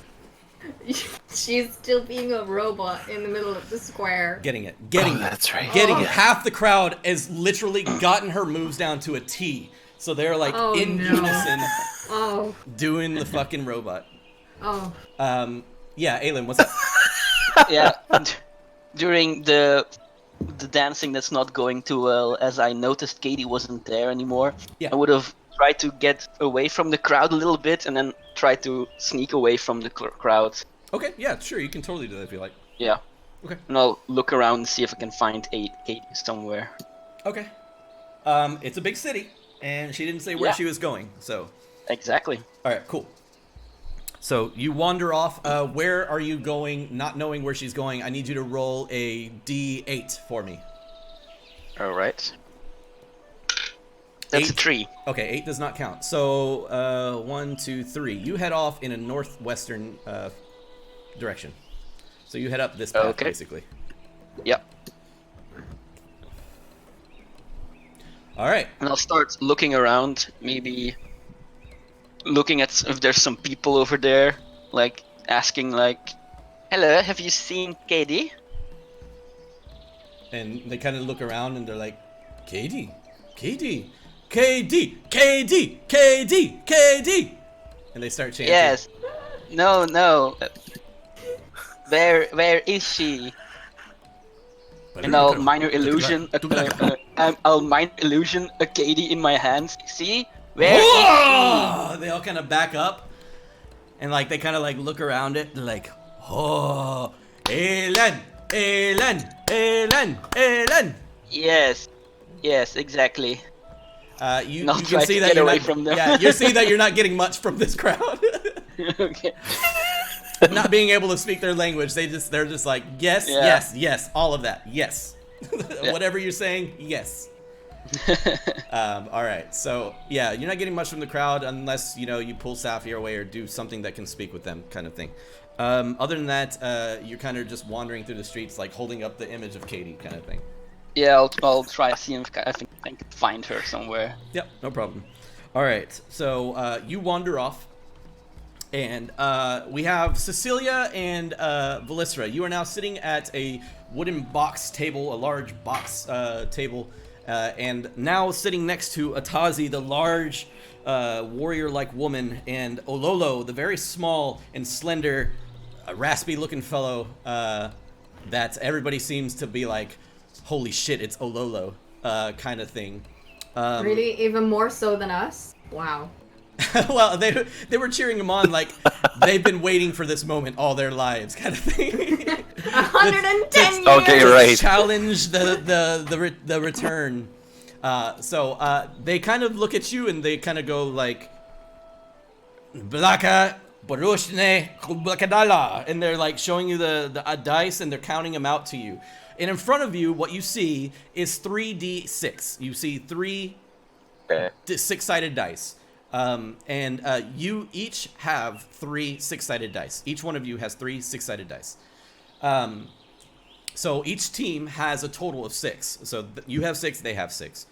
And they go a very roundabout way. And just for levity's sake, it takes about 30 minutes of explaining, like, through trying to like show you and like do it and like count and just different languages and stuff like that. Safi, you are just like sweating up a storm. You've been dancing for a while. Cal, you're kind of just sitting down at the I would have approached some strangers drinking from that are getting like kind of hammered or drunk, or if there's any alcohol to be found. Just point at the drink. They do not get hammered, but they hand you a root. They hand you a large root. And it looks like they are chewing on the root. I will definitely chew the root. Like, intensely. And you take a bite into it, and it's like really bitter at first, and you're like, oh! And then your tongue goes numb. Oof.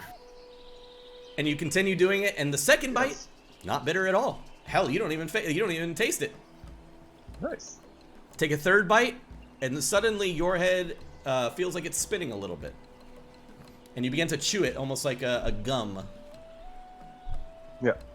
And you have become tipsy, if you will. Semi-drunk. It is kind of fermented root that they use. All right, so those at the table. Though you are now holding 3 dice, 3d6 each. And while they explained it to you, you get the idea that what you do is you ante up some money to begin with. You both put in a certain amount of money.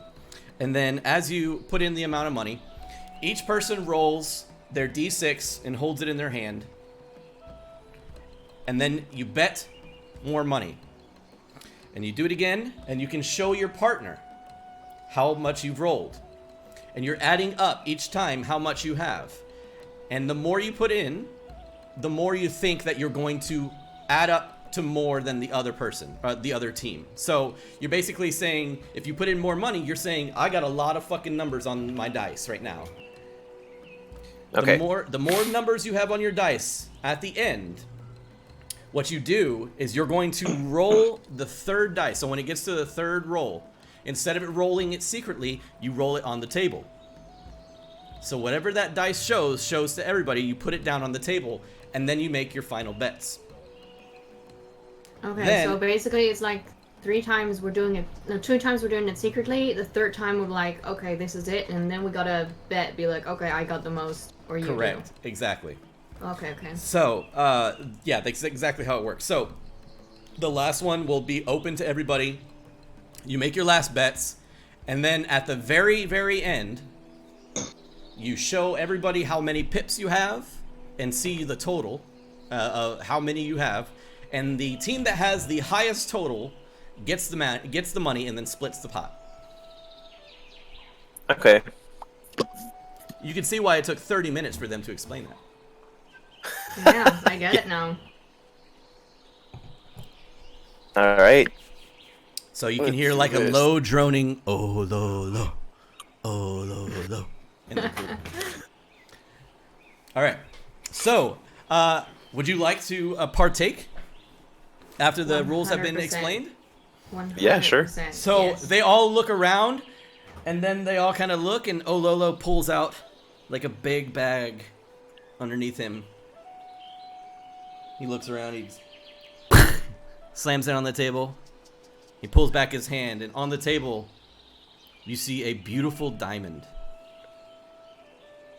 Oh fuck. And then next to him, Atazi will pull out her bag, much smaller, and go on the table. And she pulls back, and you see a silver piece. Okay. I mean, Whoa. whatever it's worth to you, right? What they have currently put on the table is 25 gold pieces and 1 silver piece as their bet. All right. Well, I suppose we could do the same, but split it. So, 12 gold each and 5 silver. Sure. Okay. So, Do whatever you need Do I to need to split keep it track up. of that right now? Uh, Or are we gonna do that later? I'll keep Okay. track of the total amount put in, yeah, and then you no, guys I can removed it split from my inventory or not. Yeah, and then you guys can split it however you'd like. All Okay, right. so So the first one is going to be decided to who goes first, and it is customary for them to make it like the big deal who goes first, right? So they all grab this large rock that is right next to the table, and it is their deciding stone. And the deciding stone, oddly enough, is shaped very peculiarly. peculiarly. Yeah. Yeah, Okay. it's shaped crazy. And you look at it, and it looks like it has just about 20 sides to it that are evenly spaced and made. Okay, so that's a d20. Yeah. And so what he's gonna do Cool. is he's gonna take it, and he's gonna go over his shoulder, and it's gonna land on the table.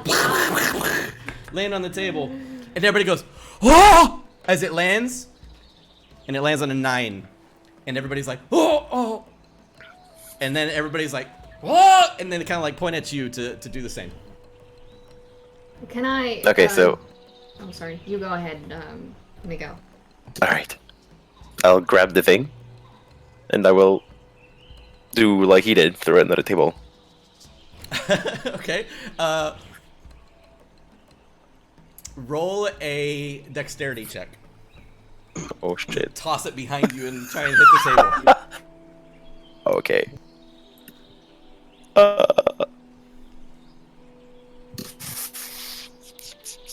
Dexterity check. Yep, just pure dexterity. Oh. Nice. Hey, 19. That's good. Nice. I clicked it twice. So you toss it behind you, and as you toss it behind you, it bonk hits Olo in the head and then hits the thing, and everybody's like, but it lands on the table perfectly. Natural fucking 20. I swear to God. I swear to God. I swear to God. Natural 20. Nice. Lands on a natural 20, and everybody's like, oh, like freaking out. Everybody's like having a fucking conniption, and you see Ololo kind of like, and then Atazi is like, okay, like kind of patting Otozo on the head. He's like, "Rrr." And so I need you guys to grab your d6s, 3d6. And let me grab my. Oh, okay. Oh yeah. Can I just say before we start rolling that I take out my mage hand? Just Sure. Okay. How are you taking out this mage hand? Sneakily under the table.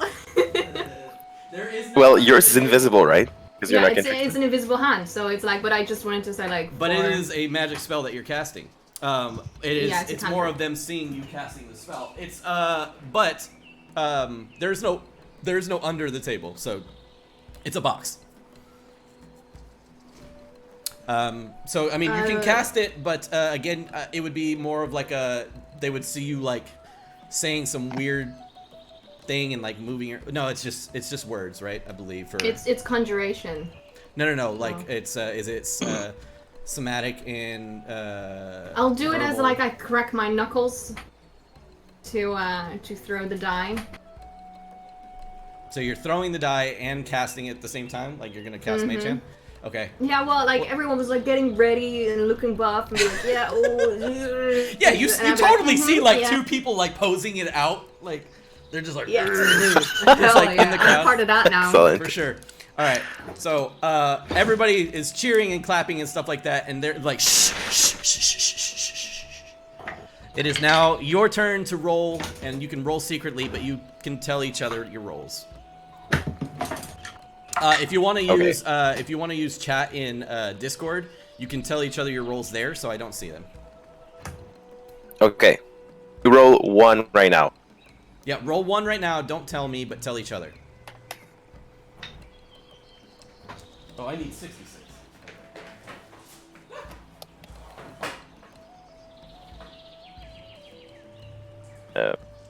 Is it not adorable that I have like regular dice for Atiza, and then Ololo has like tiny little d6s? Oh, that is fucking adorable. That's so cool. That is the cutest. Okay, sorry. All right, so you guys go first. Once you guys are done, you guys have rolled, go ahead and make your bets if you'd like. You also don't have to bet if you don't want to. Okay. So our bet that our round right now is higher than theirs. I'm sorry? Yeah. Is it like, or we're just placing more money down on the You're table? placing more money down, saying like the more money you put down is saying, oh, we have a shit ton of money, or we have a shit ton Yeah. on our dice. I mean, So we could either bluff or go for You safe. can either bluff or you Yeah. can like be 5 like, more oh, gold. but we don't have that much, so we're just gonna put this much in. 5 more gold. Okay. So, CC puts 5 in. Valissa, are you putting in? I'll put 2. I'll do it. Oh. Okay. So 7 more gold into the pot. All right. And then they will roll as they look intensely at you. He throws the cup down at the ground and he like covers it up. And they're like, oh. They look at each other and they're like, they shake their head and nod, and they put 10 gold pieces in. All right. So we have You to. have to match 3 gold pieces or forfeit the match. Okay. I'll give 3 gold pieces. All right. So, the next round goes to them. They go first. So they're going to take their dice. They're going to slam it on the table. Oh. Everybody kind of freaks out for a second. And they look at each other and they shake their head no. And they're going to put 5 gold on the table. Okay, It's your so turn to we roll, right? Before Mhm. betting? Yeah. Yep. Your turn to roll first.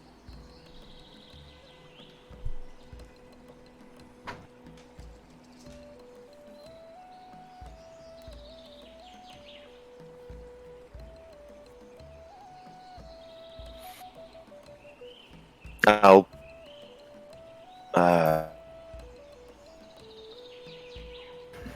Oh, his mic cut out. Miguel, your mic is gone. There you go. Oh. How come we can hear him say but then when he tries to talk, we don't hear Yeah. anything? There's a lot of lag on his video, I think. I'm gonna throw down 10 gold. Ooh.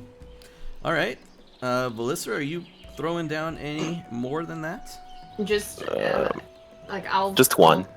Okay, yeah, I'll be like to like I'll take this. So 11 gold pieces go down.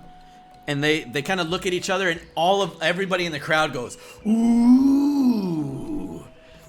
And they kind of look at Otozo and Atazi, and Atazi like shakes her head no, and Otozo like hits her like in the back of the head, and she's like, ah!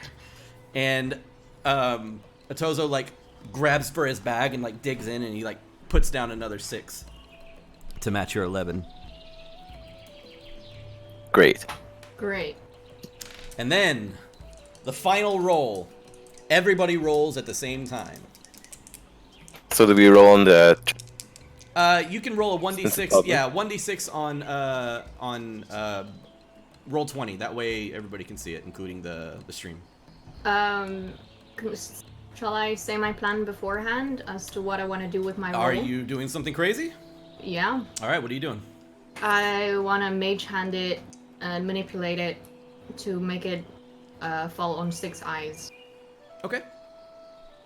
Yeah, we'll see how that goes first. Sure. Gotta hand that. Yeah, sure. We'll see how the roll goes, and then you can decide whether or not you want to do anything. All right. Ah, no need. Never mind. Yeah. I'm good. All right. So everybody rolls at the same time. Boom. You see, Atazi rolls a 4. You see, Dangu, his dice is sitting on a 2, but it's like spinning on the table. Okay. And as it stops, it kind of comes to a stop. Kum, kum, kum, kum, kum, kum, kum. It lands on a 6. Everybody freaks out. Brah! You see people like hitting each other on the chest. And you see Ololo sit back and lean back. I rolled a 5. Actually. I rolled a 6. All right, so you have a 5 and a 6. They're showing a 4 and a 6. So, it is up Nice. to you now to decide whether or not. I mean, you were prepping to do it on your dice, but knowing and rolling a 6, you see his dice not land on a 6. Would you attempt to make his also Yeah. roll on a 6? Okay. So No, not his on it. Oh, Miguel's. Yes. I mean, Velissara's. You know what? Yes. Okay. All right. Roll a sleight of hand. I'll do that with, thingy-majiggy. Sleight of hand. 16. What the fuck? All right. So all the dice land at the same time. His is spinning, and as his is spinning, everybody's concentration is on the spinning dice. And Nice. but Velissara's clearly lands on a 4, clearly, but then suddenly, dink, over to the 6. Everybody's like, yeah! Whenever the dice stop spinning, and they look at the other side of the table, and they're like, oh. The table kind of goes quiet, and it's like, shh, shh, shh. Ololo holds out a hand. Final bets. I will smile and put on Have to remember what we rolled because now it's super high in the. Okay. So I will put in 15 gold. 15 I'll do gold? the same. 30 gold. Okay. They all kind of like stare at each other. And they look. And Alolo kind of goes, and he looks into his bag, and he kind of looks up at you and looks back down at his bag, and he looks over at Atazi, and Atazi is like taking her bag and like shaking it like this, and like a feather falls out of it. And Alolo will go, or Alolo will kind of like look at you, and he goes, Shpatada. And he goes, Zamizi! Zamizi now! And Zamizi, another large guy walks up, and he kind of calls him over, and Zamizi has like a big satchel next to him, and he kind of goes onto the table. And they're going with the loan. So he kind of takes renting off that. takes the bag, Second mortgage. places it on the table. You get the idea, more likely that he has him carry the bag because he wouldn't be able to carry it himself. Oh, okay. This is Ololo's Yeah, money. he's too small. This is just his bag of money that he has somebody holding for him. That's hilarious. Need All right. So to get me one of those. He starts he puts half his head like in the bag as he's like looking around, and you see like copper and silver pieces like flying behind him, and like other people kind of like grabbing him as they land on the ground, and then he grabs a large like figurine, and it is a golden statue of what looks like either Kodal or Eku. It's undecipherable as it's just like the figure, but it's a golden statue, like almost like an Oscar. And he takes it and he goes, Pink! And he places it on the table, and you get the idea that this is more than 30. This is more than 30 gold pieces worth of gold. It's rounding at about 100 gold pieces. Cool. Sweet. As I say that, like all of this, walking up with that bag and looking cool and diving in, I look completely unfazed. Like I'm so unimpressed. People's faces at this point are just so confused because they're like totally like, how are you guys not affected? This guy's like pulling out his bank. Like, this is as much money as it gets. This is the biggest game they've ever seen in their life. They're all freaking out at this point. Nice. But they do expect you to throw a little bit more gold in. So how much do we need to compete with that? I don't remember. You need about 70 more gold, but they'll accept less because they probably don't know exactly how much it's worth. 50 gold. You can attempt. To lowball them by placing in a certain amount. I'll put in 25. Aw, man. Okay, I'll do 40 then. All right, so 65 goes in, no problem.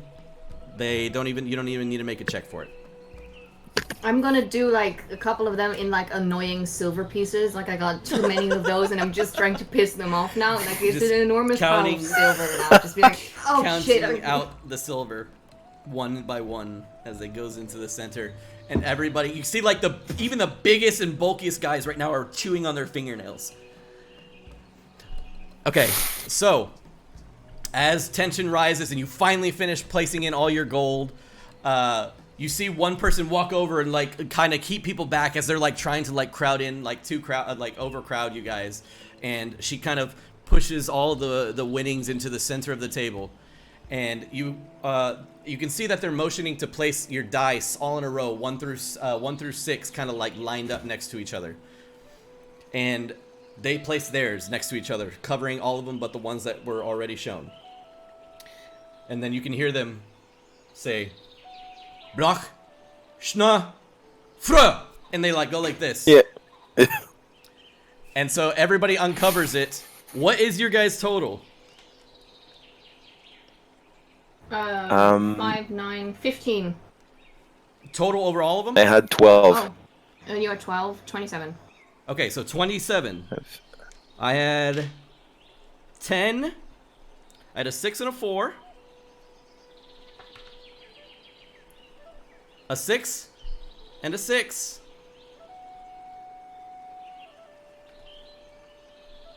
You said 27? Mm-hmm. What do we have Yeah. right now for me?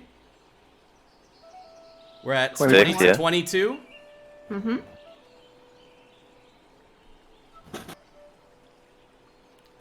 Also 27. 27. Everybody's mind explodes! Holy shit. Everybody is like, what the fuck? Everybody's mind explodes.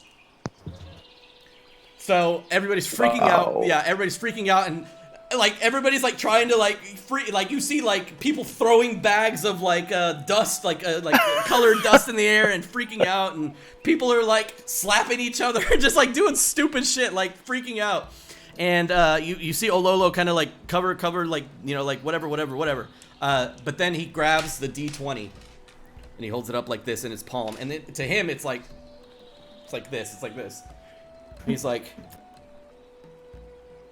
Balala.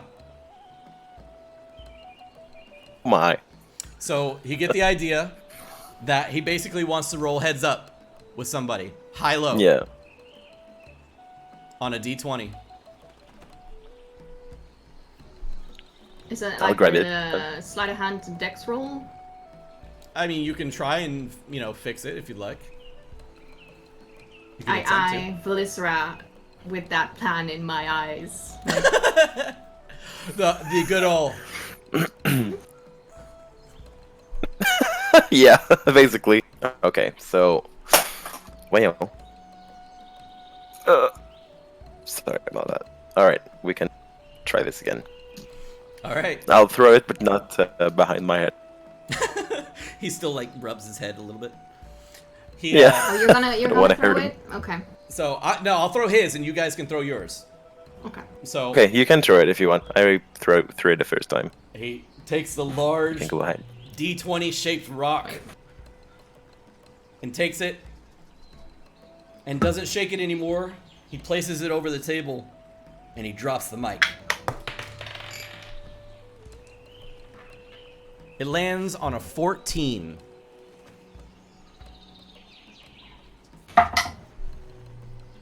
$15. No lie. No lie, 15. I'm fucking freezing. We don't believe you. You don't believe me? Here, look. Can't make No, I'm this kidding. shit up! Okay, Oh we my can see God. it. But I'm just kidding, I trust you. It's, No, it's that's 15. backwards. Look. Oh my god, my camera does it backwards. That's good, Fuck. that's good. No, it's I'll take a photo of it. You guys, I'll take a photo of it. I swear to God. you can't make this shit up. You can't. All right. Holy shit. Winning by 1. The 15 lands. And Ololo sinks back in his chair. And everybody starts cheering. Yes! And even Atazi, the one sitting next to him, gets up and cheers. And Ololo like looking at her like, what the hell? It's the opal die, man. You just gotta upgrade. And he's just I like, will. you can see him like kind of going like this, and he's just astounded, just looking at the gold as you guys gather it from the table and place my it in your heart. bags. Oh yeah. You I will guys, reach for his hand. who's got a calculator like- out? Um. All right, so you have 50 gold pieces, 2 silver, plus Oh, tw- just 20 give me a gold second pieces. because I'll need to. No, I'm gonna have to add these all up. So I was just having. Oh, somebody okay, do it. you're okay. Okay. So 50 gold pieces plus 20 gold pieces plus 30 gold pieces plus 65 gold pieces plus 100 gold pieces plus 22 gold pieces. And the diamond somewhere. That's in that. That's in that. Yeah, the diamond. Okay. I'm sweating. Like my bra is just. My God, me too. It's gross. I I'm had gross 5 right gold now. left. This is not I have good. 5 gold It's left. 30 degrees out here. Yeah, you have swamp boobies. We both have. I'm an Omu. It's. It is. Yeah. You're no.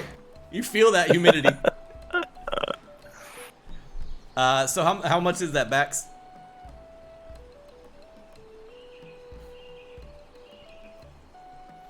You got almost 300 gold pieces, 287 gold pieces from that win, and you can split Nice. that for however you both would like. As 181. Olulu, 287.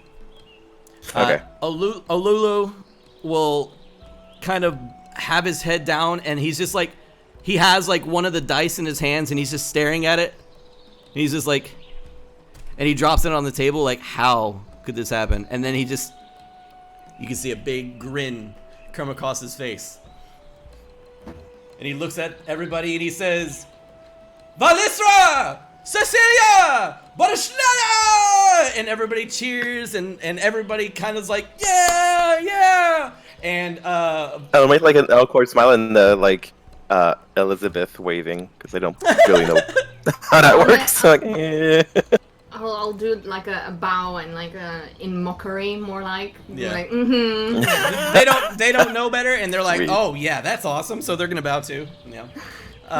But yeah, that's kind of what goes down, and cheering and everything commences. Safi, you're getting fucking tired. You've been dancing for a good half hour, 45 minutes by this time. I also have boobies. You what? I also have after all of that dancing. Oh, you have swampy boobs as well. Yeah, I mean, yeah, for sure. You guys are sweating like crazy, especially Safi. Still because wearing she's my been- armor. Yeah. So. Not pretty. Yeah. So you guys are No, it's getting to the completely- point where it's not cute. She's just like a hot mess just out there dancing. Everybody's still doing the robot. They're also sweaty and tired. No, But it would be rude to stop as long as I exactly. Yeah, exactly. You know, you don't want to disappoint your guests. I will high five all of them and then make my exit. You go around the circle like somebody like at a basketball game, smacking all their hands, and they all hold out their hands, not knowing what that means. So they just kind of hold out their hands like this, and you're like smacking fingers. You're smacking their fingers as you go by. Yeah. Kalimbar, what are you doing?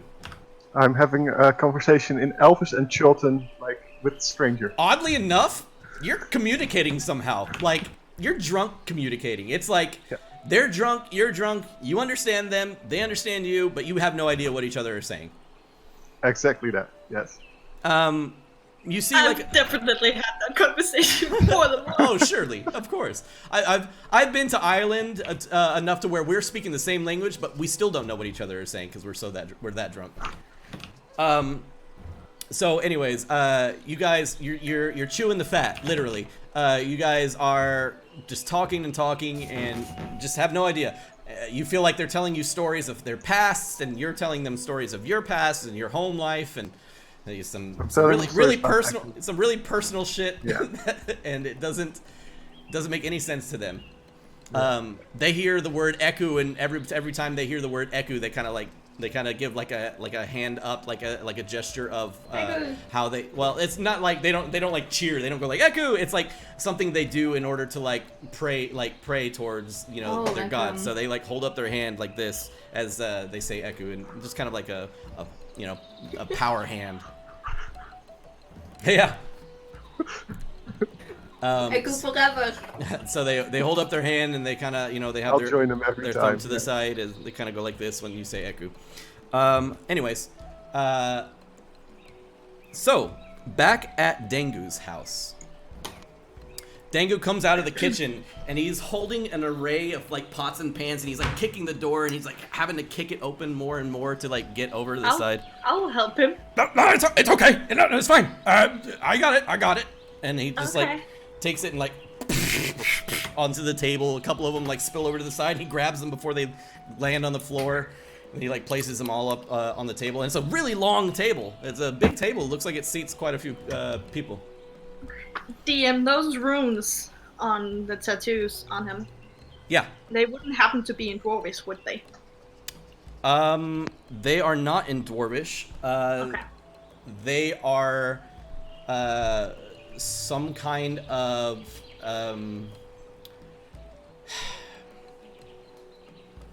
If they're not in common on Dwarvish, I know. what That's it what I'm was. trying to say. Is they are in some kind of blockish letters that don't Blockish letters. look like how do I say? They don't look Cholton in nature at all, and they don't look dwarvish. You know what dwarvish looks like. They're scrawled on there as runes, but they are not dwarvish. They are not arcane. They are not. You've seen all the above. So Cholton, dwarvish, and so none of the above. You do see them on his head though. I wrote down like a million questions. It's cool. The runes themselves, they actually look like scarification almost. Oh, really? Yeah, so like it's been carved, and then like the scar has been kind of popped up, bubbled up. Mm-hmm.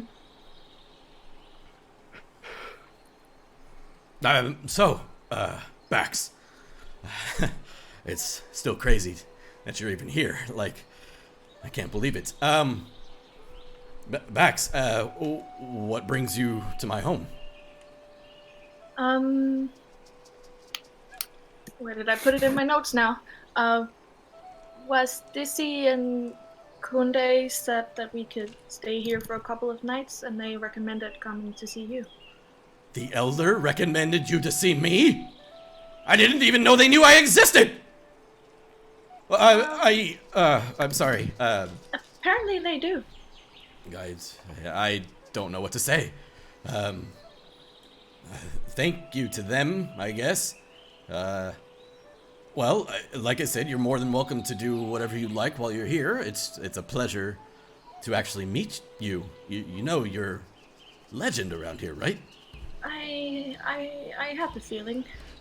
There is a mural of us on a wall. It's all very strange. Yeah. When I walk through the city, you guys are pretty much all these guys ever talk about. Did I see any other orcs when I walked through the city? No. No. You saw a variety of different races and stuff like that, mostly Cholton. But there was like scattered here and there. So the same as Port Nyanser, maybe. It's scattered though. It's very, very, very it's very, very human Cholton based, but there is a variety of different races and stuff like that. But yeah, absolutely no like orcs or anything like that. You saw no tiefling. You saw no orc. You might have seen like one tabaxi. Okay.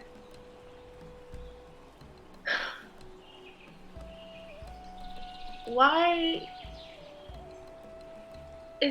are they not friendly here? Who? The people in this city. The Mysticans? No, Yeah. of course they're very friendly. Then why do you have so many locks on your door? I've learned that it's better to be safe than sorry. I had a troubled past, but ever since being here, I haven't experienced anything. It's just a bit of safety. I know the feeling. Yes. Where are you from? How did you get here? I've never met another. I mean, to be honest, I could ask you through the same question. You are the backs of legend. I'm just Dengu. What do I say that you can't say 100 times over? I came from a small village outside of the city, and this city? Out of me. Yeah, outside Mesteku, and we were attacked by snake creatures, and I made it to this city. I thought, if there's gonna be anybody, it's gonna be in Mesteku, or this large city that's been here. Maybe there could be some survivors here. It was been around for quite some time, so I made my way here, and well, I passed out, and well, next thing I knew, I was here. Were you here did you come here while it was a room, or?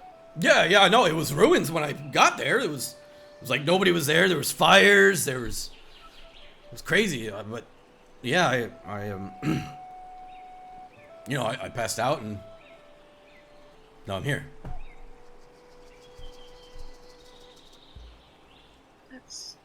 So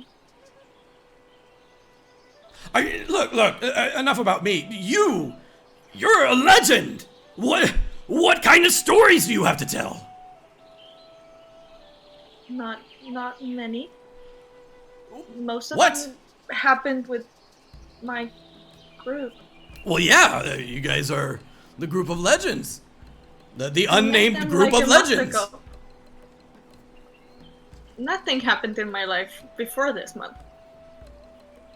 Well, I'd say at some point, if you're meant for great deeds, I assume before the great deed, you didn't do much. A lot of people are like that. I guess so. May I ask about the rooms? And I kind of point at him. Yeah, sorry. And he kind of like puts his hand over top of them and kind of runs his hand over them, and he's like, they were from my old clan.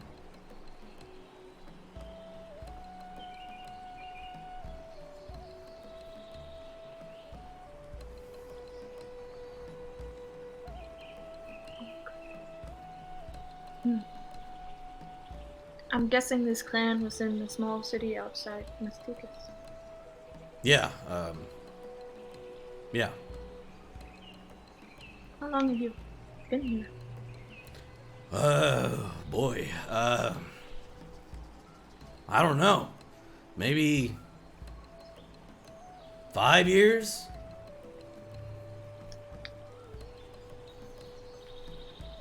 And you never tried to leave? Go back home?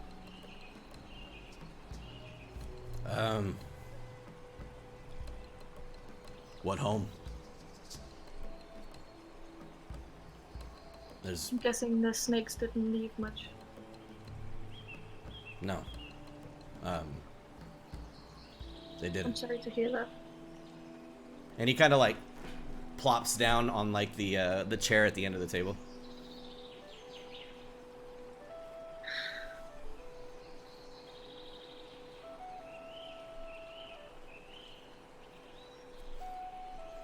He takes his kind of the more clothes that he was wearing. He takes like his vest off that he was wearing, his like leather vest, and he kind of places it off to the side, and he says, "Sorry, it gets a little hot here during the nights." And he places it on the chair next to him, and you can see on his arm is a gigantic gash that runs down like the length of his arm.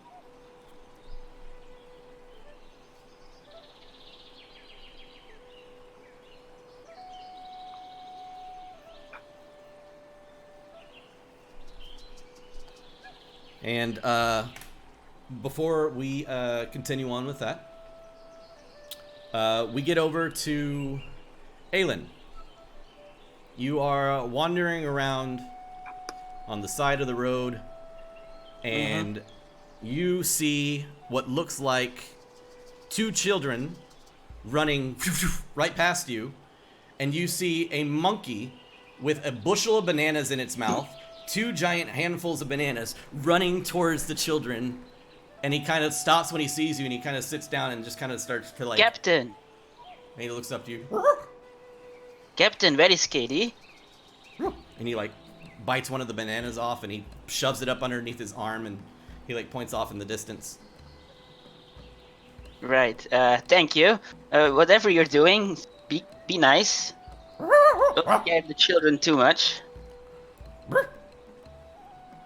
Good boy. And he just like continues running after the children. They had stopped once it stopped, and as soon as it starts running after them, they'd continue like running away.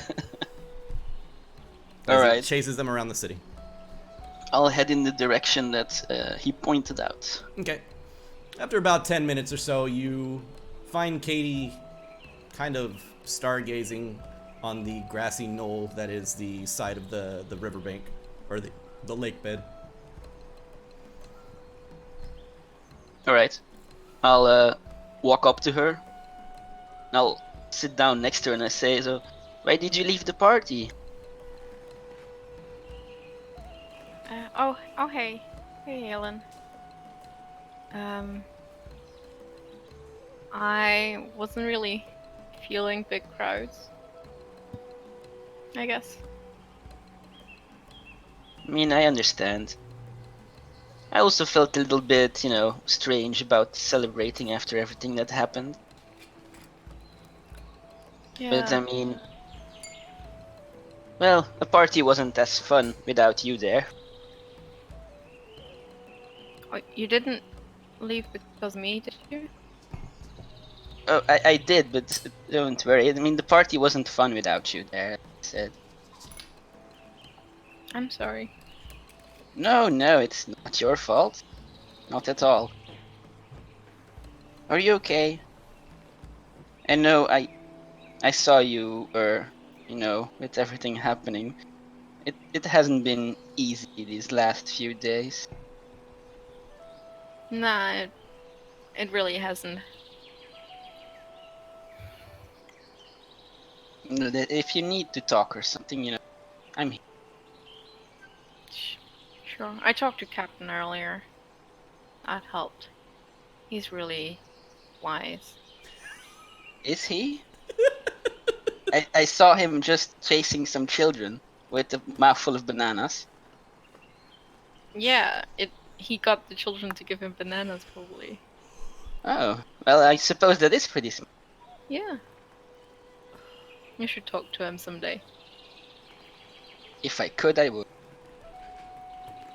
I'm sure you could figure something out. You're Yeah. quite smart too. Are you sure you're right, Katie? And I'll notice that she has some tears on her cheeks, and I'll wipe them away with my finger. Uh, I don't know. But I hope I will be. Are you okay? Well, I guess I am, and at the same time not, but I'm okay.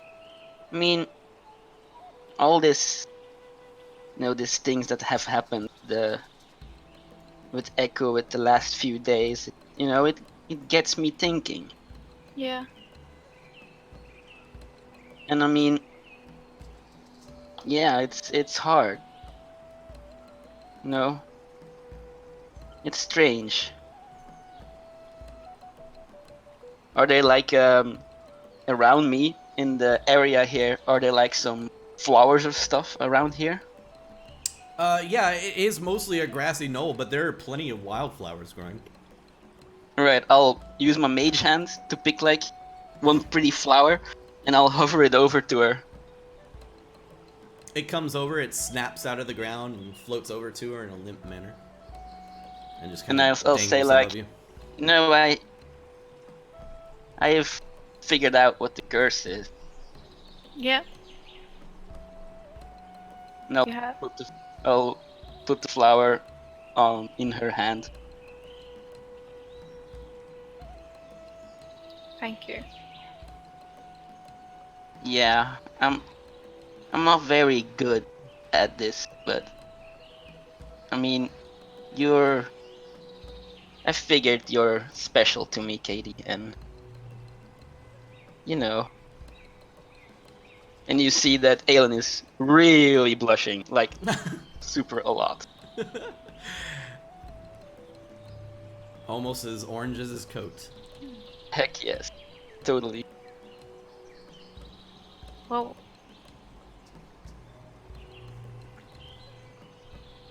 you're something so special too.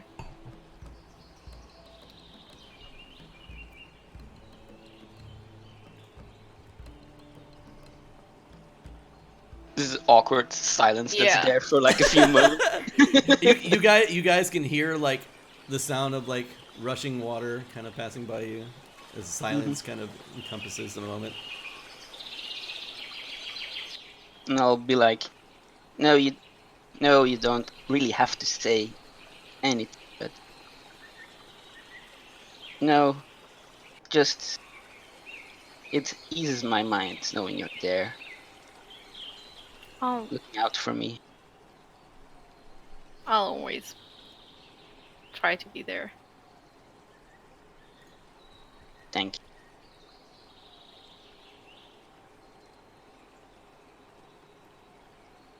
Is there something else you wanted? I mean, there is like one other thing I'd like to give you. Yeah. Yeah, I mean, well, and I'll fumble in my pocket for a little bit, and I'll say, well, close your eyes for a second. I'll close my eyes. Right, and when she closes her eyes, Aelin will kiss her. Hey. All right. And after a second, she'll like kiss him back, and he'll like slowly start realizing that she's crying again. Uh, The last part Aelin, broke off. she said she's she'll Oh, yeah. she'll realize that she's crying again. Yeah, and she'll kiss you back, and then you'll she'll start crying again, and you're like, soon. All right. Aelin, you can see as you kind of open your eyes for a second, you can see Larry kind of cover his eyes. They're right away. Someone's breathing And into the microphone. yeah, Oh, there we go. and he'll wipe the tears away again, and I'll say, I'm sorry, I didn't mean to, you know.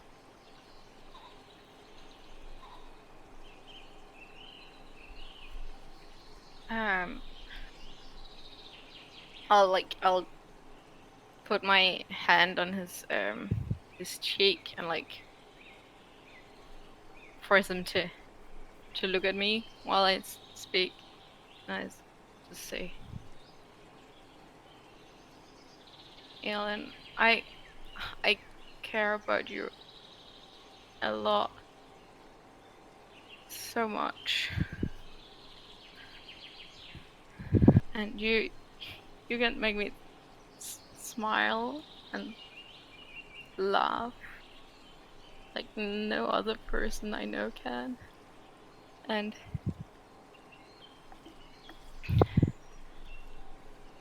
we just, you know what I mean when I say stuff, and it's so easy talking with you, but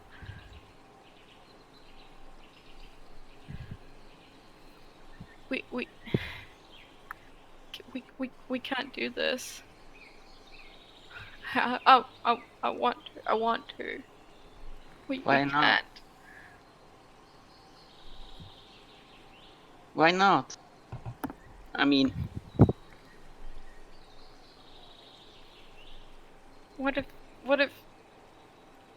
What if something happens where I can't make a split decision or something like that because I'm too worried about you? you know I can take care of myself, Yeah. and I can help you. Yeah. What if something happens? Yes, but you know, this is something happening. What if you said that was distracting you? Not anymore. How can you be sure? Like, Well, I was messing around with you earlier, and if I hadn't done that, maybe you could have seen something or realized something soon enough to Katie, make. what I have right now, I've never had that with anyone. And it may have taken me a while, but I've never been so sure as ever. I'm sure about anything else. And well, Everything is clear now. No distraction.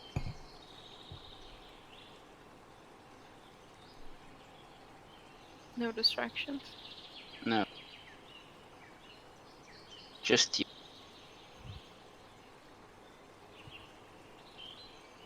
I'll kiss him again.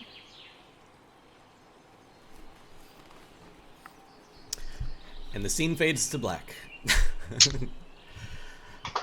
Perfect. We pick back up in the city center as Kalimbar, you hear the noises of partying and adventuring and stuff like that going on in the city square center start to kind of die down. Safi, you see people like giving you like pats on the shoulder and like people are bowing to you and stuff like that and giving you praise. But it looks like a lot of them are heading in to go back to their homes. Yeah, I will go find Kalimbar. Yep. Kalimbar is off just right there on the corner of one of the streets, sitting on a bench with a couple of other people. Chewing a root. Velisra and Cece, the group has kind of gathered you around, and they're kind of like singing shanties and like all kind of arm in arm dancing. You obviously not partaking in such acts, but you can choose what to do as well. I'm try and find some more over a party. So you kind of like duck between two of their arms Yeah. as they're like holding onto each other and just kind of like disappear behind the group. Velisra? I'll follow her up. Yep. So both of you just slip out whoop, underneath the arms of two very large men, and like a man and a woman holding arms, just slips out underneath, and they continue to dance and party and sing as if you guys are still there. And you see across the now empty town center, you see a small group of people gathered up on the corner, and you see Safi, and you see Kalimbar. And Kalimbar, you're kind of drunk at this point, and so much so that you look over and you're talking to a woman in a very large hat that is speaking a language that is not Cholton. And she looks pretty familiar.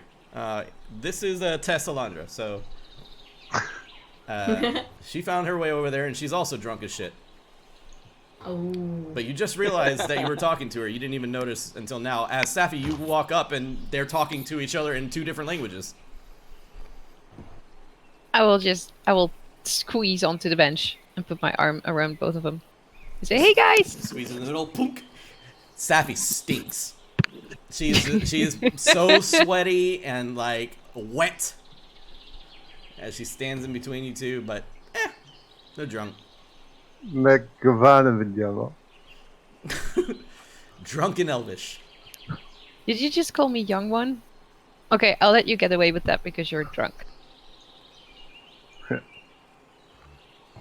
These roots taste so funny.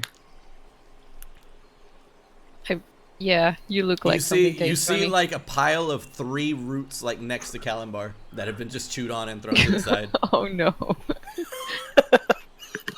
You look like you've been trying to have fun.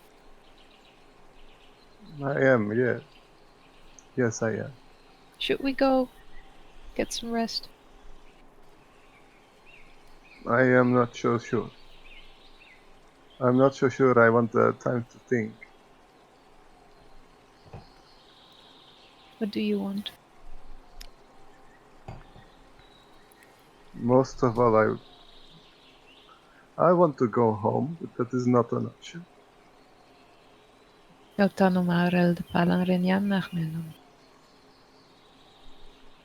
It means you've wandered far from your forest home, my friend. I miss the trees, the golden leaves in fall, and the smile of the people I know so well.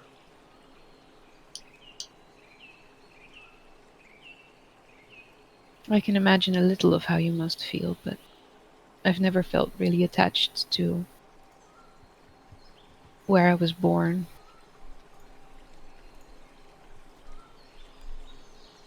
Do you miss your home? I miss the people. But I always feel at home everywhere, I guess. I think I am here for my people. My people need me here, or else I wouldn't have left. Why do you people need you here? Because I need a destiny. I need a name. I need a path. I have none of that now. I thought I had found one in Echo. As soon as you say Eku's name, you hear Schnalla Eku. You hear and Safi, you hear praise be Eku from behind him. Are you sure you want to talk about this with me now, or do you want to wait until you're sober? Because I feel like you may be telling me more than you'd want to. I haven't really been telling anyone anything. I know. But that's your choice. Should I be telling people things before their time runs out? Before the time is taken from us? It's generally my strategy, yes, but I mean, there are things that I wish I would have told my mother that I didn't because I thought I would have more time. And I wouldn't wish those regrets on other people. But there is regrets in saying things that are too soon. You've told me so. I think you've told me so. That I've said things before you saw that I was more than an elf. Yes. But those were the things that made me realize you were more than an elf.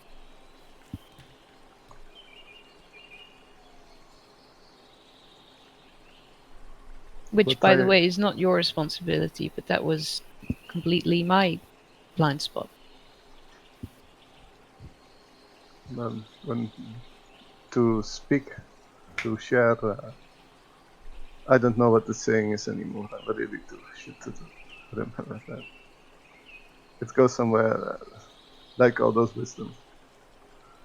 Kalimbar, out of the corner of your eye, on the arm of the statue, the gigantic statue, you see what looks like a small feline figure resting atop the arm of the statue. Would you look at that? It's still here. Safi, you turn around and look, and there's nothing there. I don't see it. I think it shows itself only to you. Kalimbar, you look again, and there's nothing there. Or maybe you're just really drunk. Maybe I am, but have I told you that I admire you? Your honesty, or most of all your bravery. Oh, well, I'm not opposed to hearing it again if you did. You have the courage to go back into the blackness that wanted to have you completely. Well, I fear I have no such courage. it's not really a matter of courage, it's a matter of feeling like you don't really have a choice. If I don't, I put all of you in danger, and I would never do that. It's like that old corny saying that courage and bravery isn't the absence of fear, but doing something despite it. I have spent some time of my life without Hanali's light. And I don't think I can survive without feeling that still. I need it. What makes you think that you lose that?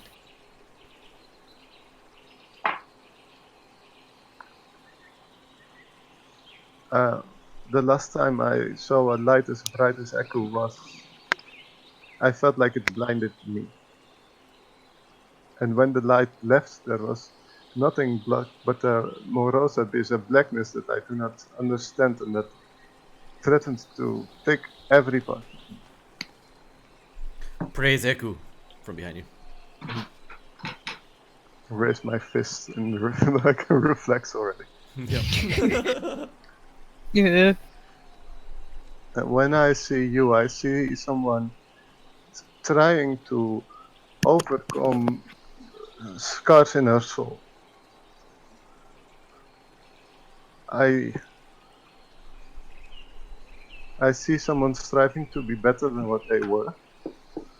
And for that, I can only offer my friendship and my respect. You bring me a light as well. I do try to bring joy, I guess, to people. And it means a lot to me that you see that it's something deeper than me just being a goofball. That it comes from a place of, I don't know, being without all of those things. And not wanting others to feel like that. Especially not those that I'm close to.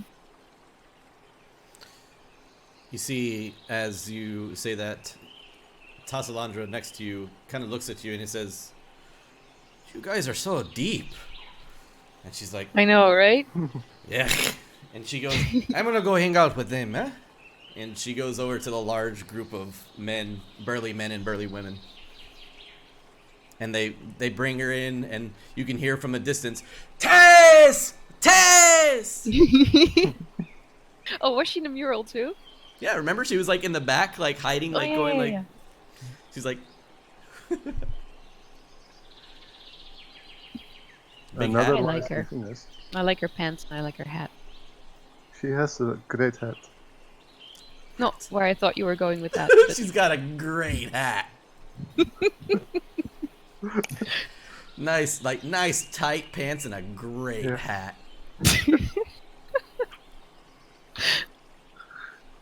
what we were talking about, I'm distracted now. That's my. Why are we staring at this captain now? Both of you are watching as the sexiest leather-bound, tight leather pants are walking away. Beautiful curly hair. I feel walking like away, and she kind of of trips over like one of her heels on like the cobblestone and continues to walk. Oop, there she goes. Oh, she recovered.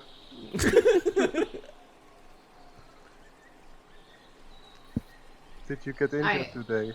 Actually, Safi. So yeah, as you guys are talking, Velistra and Cecilia, you both pull up to the party. Oh my. Are you seriously staring that down? Really? Velistra, It's yeah, not really Tess staring. passes you guys on the way.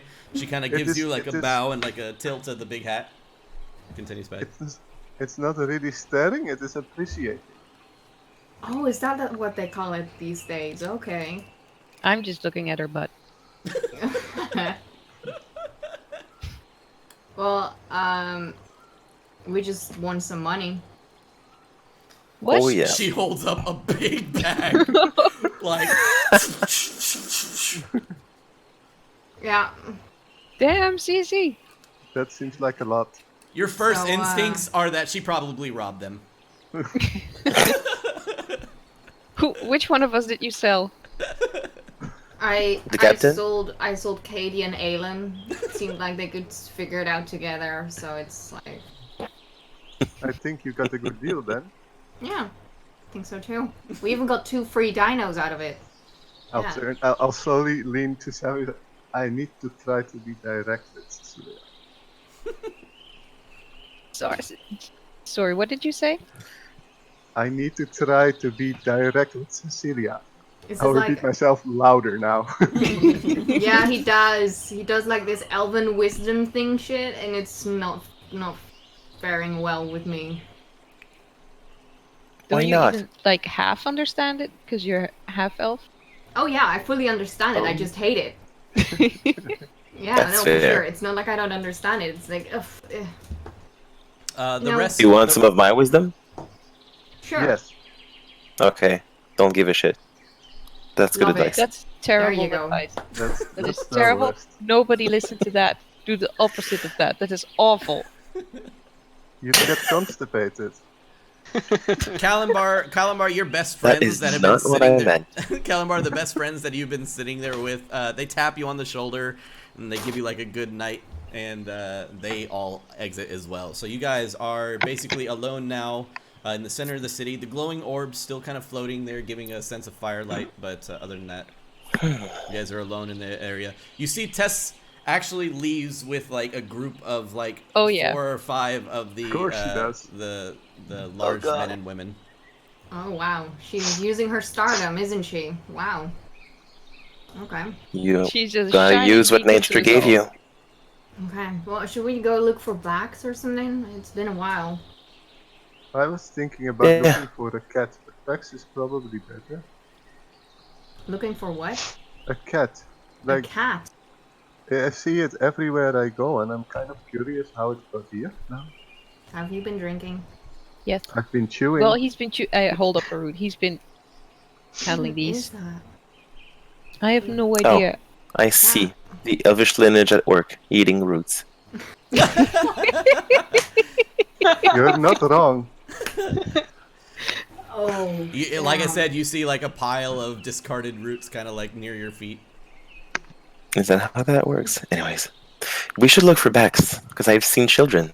Last time we've seen children, it didn't go too well. No, I have to agree with you there. Children are bad news. Children are evil. I saw a vision of everything getting destroyed, and there was this child, so you're absolutely right. It must Come be on, the children I will that, put you know. Kalimbar's arm around my shoulder and sort of help his drunk ass stagger along. Yeah, it takes a little bit. He's pretty Also heavy. because he's very tall. Just He's probably tall. hanging.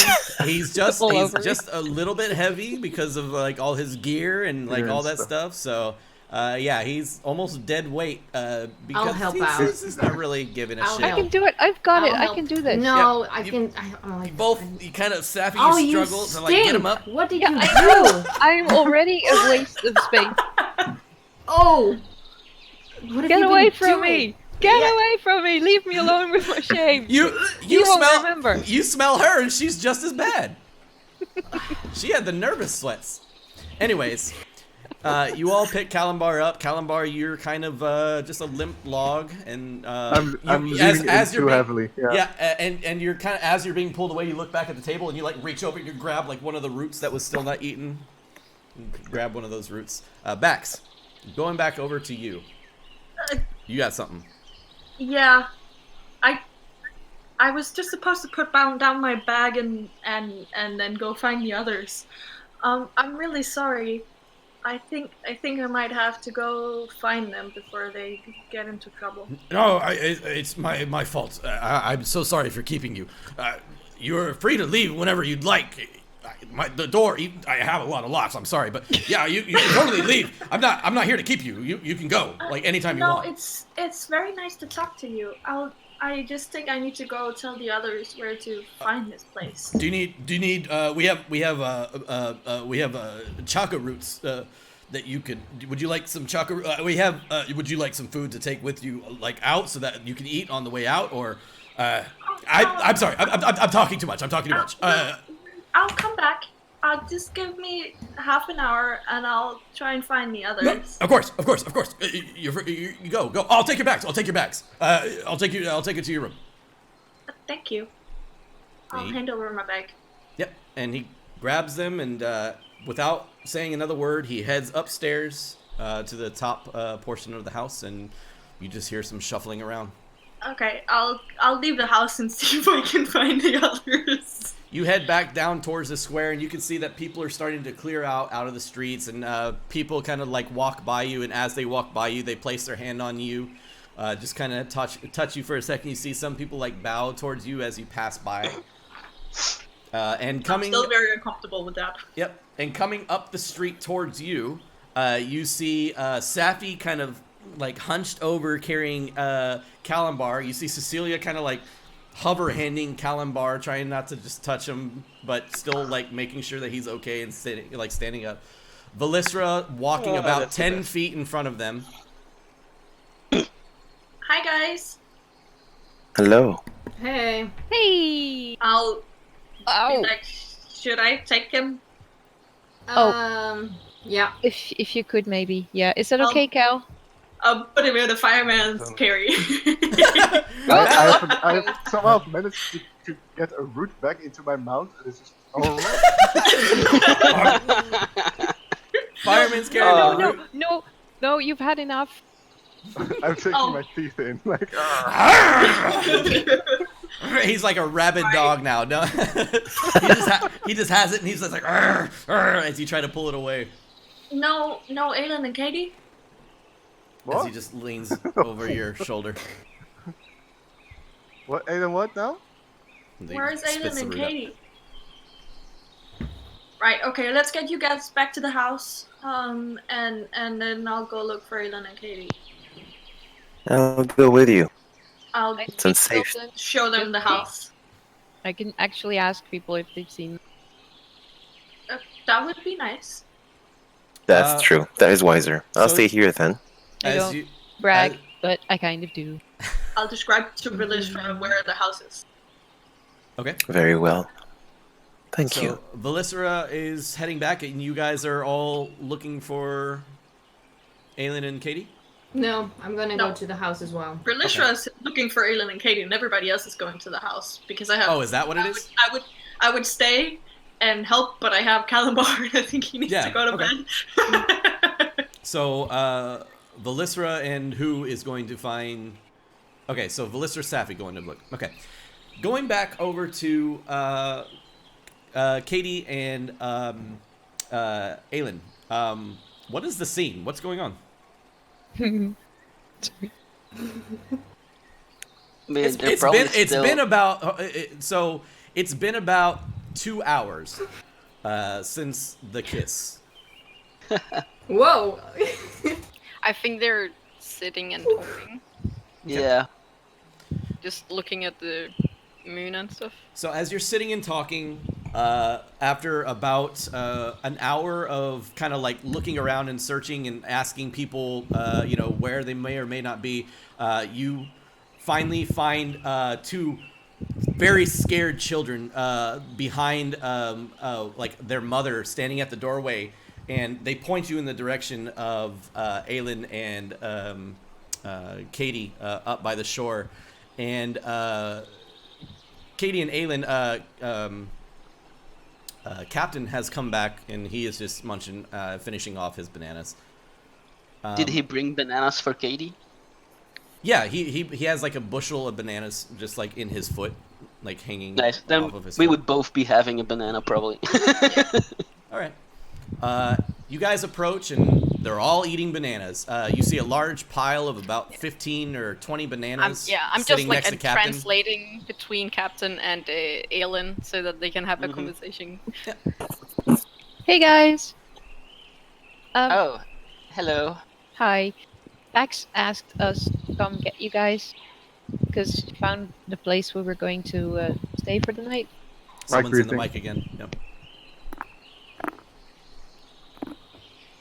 What place? I forgot to ask that part. But it's that direction. You all heard. You all alright. heard the name Dengu whenever. It's whenever it's some Kunde- guy this- Dengu's house. Yeah. Oh, right.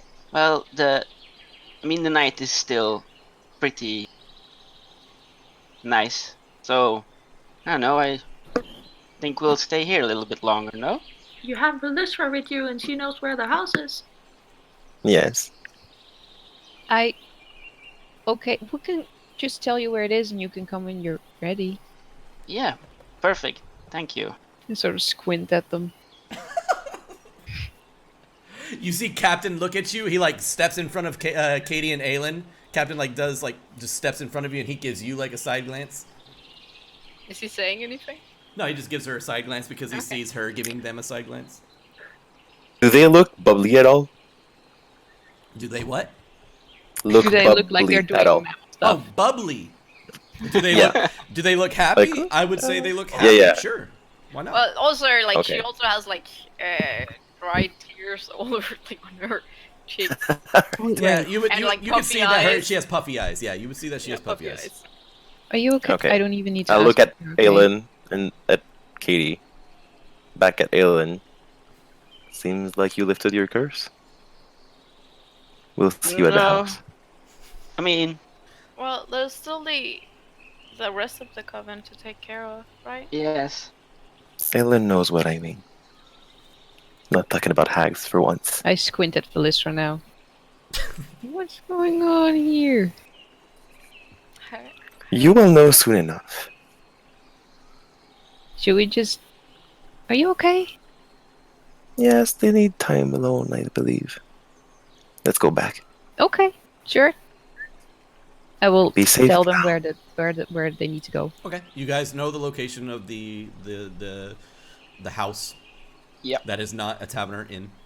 I will describe it in an unnecessarily complicated way with like map terms. Like you go yeah. northwest. She tells you to go down the street.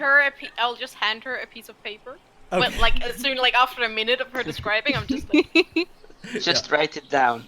She like tells you like go down the street, wait go to like the statue, like go over here, talk to this person, and they'll tell you to go down. Yeah. Did you know they eat roots? Also, you have to high five people. They have no idea what to do. Blah blah blah blah. So after about 10 minutes we're of going, explaining, you guys exit. You make your way out. Katie and Aelin, you guys are free to spend the night here. Kalimbar, yep. Is dragging me off to a room somewhere? Well, no. Currently, you guys are just getting back. So I was gonna go through that. So you can say what you want whenever you guys get there. Excellent. All right. So you guys are done there, and you start heading back. Velistra and Safi.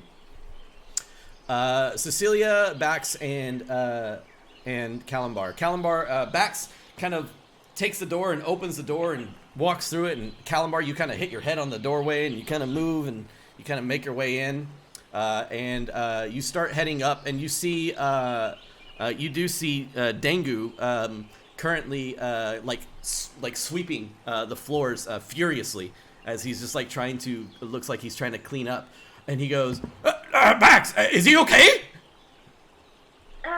Did I unmute myself? Yes, I did. Yeah, I just think he had too much root. I don't know. He seems drunk. Oh. Baiting the root. Yeah, he was chewing something and Yes, yeah.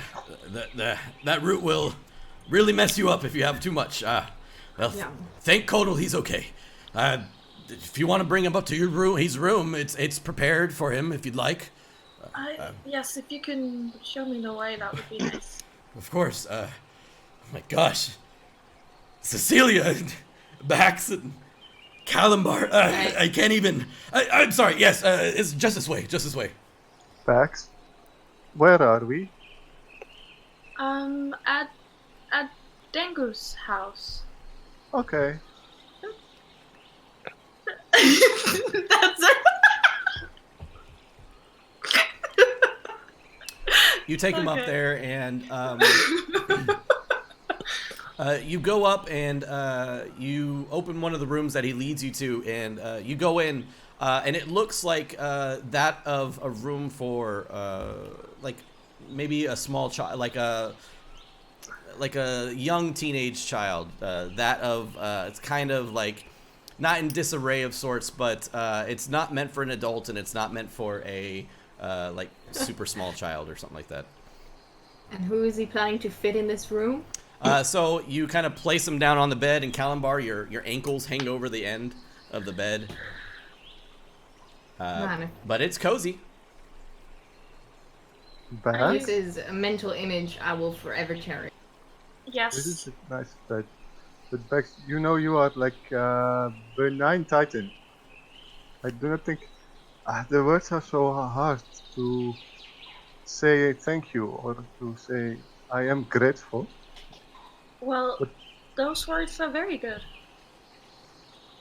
I am I am grateful for what you've shown, like with the Oracle's fire and your strength and faith, for that eternal reliability, for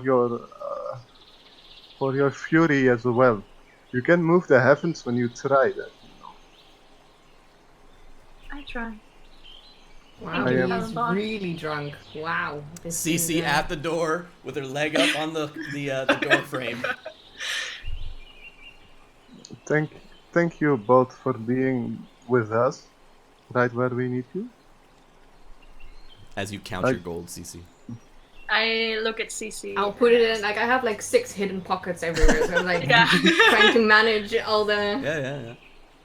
I'll look and at CC and say, I think we're glad to have you here, even though you sometimes say things we don't understand. You Are you say talking- things And I don't give him a understand. pat on the head like a little child, just be like, "Oh, you did so I'm good." trying to Your get that out of him, but it's really hard. Your Just- hair kind of like floats in front of your face a little bit. Yeah. It's a little out of disarray. Yeah. Are you gonna be okay in here? Do you need a bucket? You need a glass of water. I don't know. I'll leave. No, I don't have all my stuff. I'll find his water skin and all his crap and set it behind the bed and give him his water skin to cuddle. Okay. And then put the blanket on him and tell him good night. And like herd CC out of the room. No, I'm actually gonna wait 1 second before I'm gonna let you leave first. And I want to say something to Calamar. Okay. I'll leave. If you don't mind, you don't have to leave, but I'm not gonna leave when you leave. Okay. I left. Okay, well, Calambar, Should I be sending your message now? me? Yes, I was the friend. You want a drunk send a message to Tariel? I'm not drunk. Drunk sending. Drug sending. Yes, do it. Do it. No, he could be in danger. Never drunk send an ex. Oh my He's god. not my ex. Well, he may be. No, I'm just saying. But it's very I'm just saying, complicated. never drunk send an ex. Oh god. Oh. Oh no, that is terrible. No. I think Okay, I could. I wanted to be nice and sentimental, and now I'm thinking about this.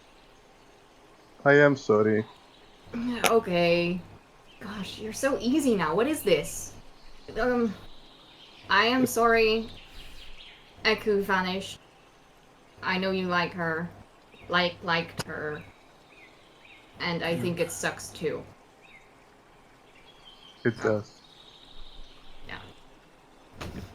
Okay, good night. Thank you for cheering me up. You're welcome.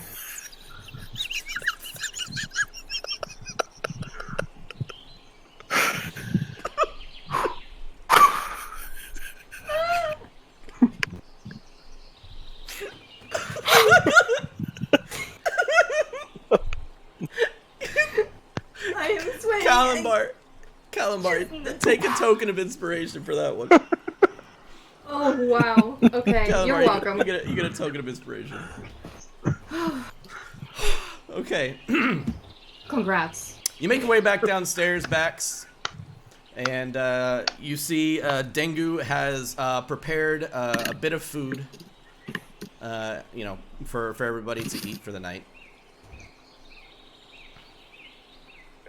And as Dengu does, a rapping on the door comes, and Velisra and Safi, you make it to the room, or you make it to the house. Dengu will go to the door and open it, kind of like with his eye like outside of it. Yeah. It's balance. Yeah. So Ah! sleep here. Yeah. He opens it up and he's like, "Oh, Val, Safi, Velisra, Val. What am I?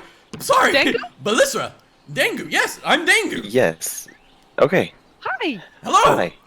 Hi. It's a pleasure to meet you finally. Same. Yes. You guys must be famished. Yes. There's food on the table if you'd like. Do you also have a bath? Yeah, of course. Yeah. It's probably best for everyone to do that first. Sure. I think every one of you need one. Yeah, but that's another mammal thing. mean, You can't just go he- have he a kinda goes, bath once. Oh, yeah, I could probably use one too. But you, of course, ladies first. Yes. Thank you. I Awesome. think CC and Bax are also downstairs now, right? Yeah, everybody's downstairs. Okay. Good. So, what's for dinner? You see a spread of like different dino meats, jerkies. You see like some soups made out of different vegetables. Just kind of like an array of not like exquisite food, but homely food. You know, very. Yeah, that is fine. Some down south It's going to cooking be the meat. of dinosaur meat.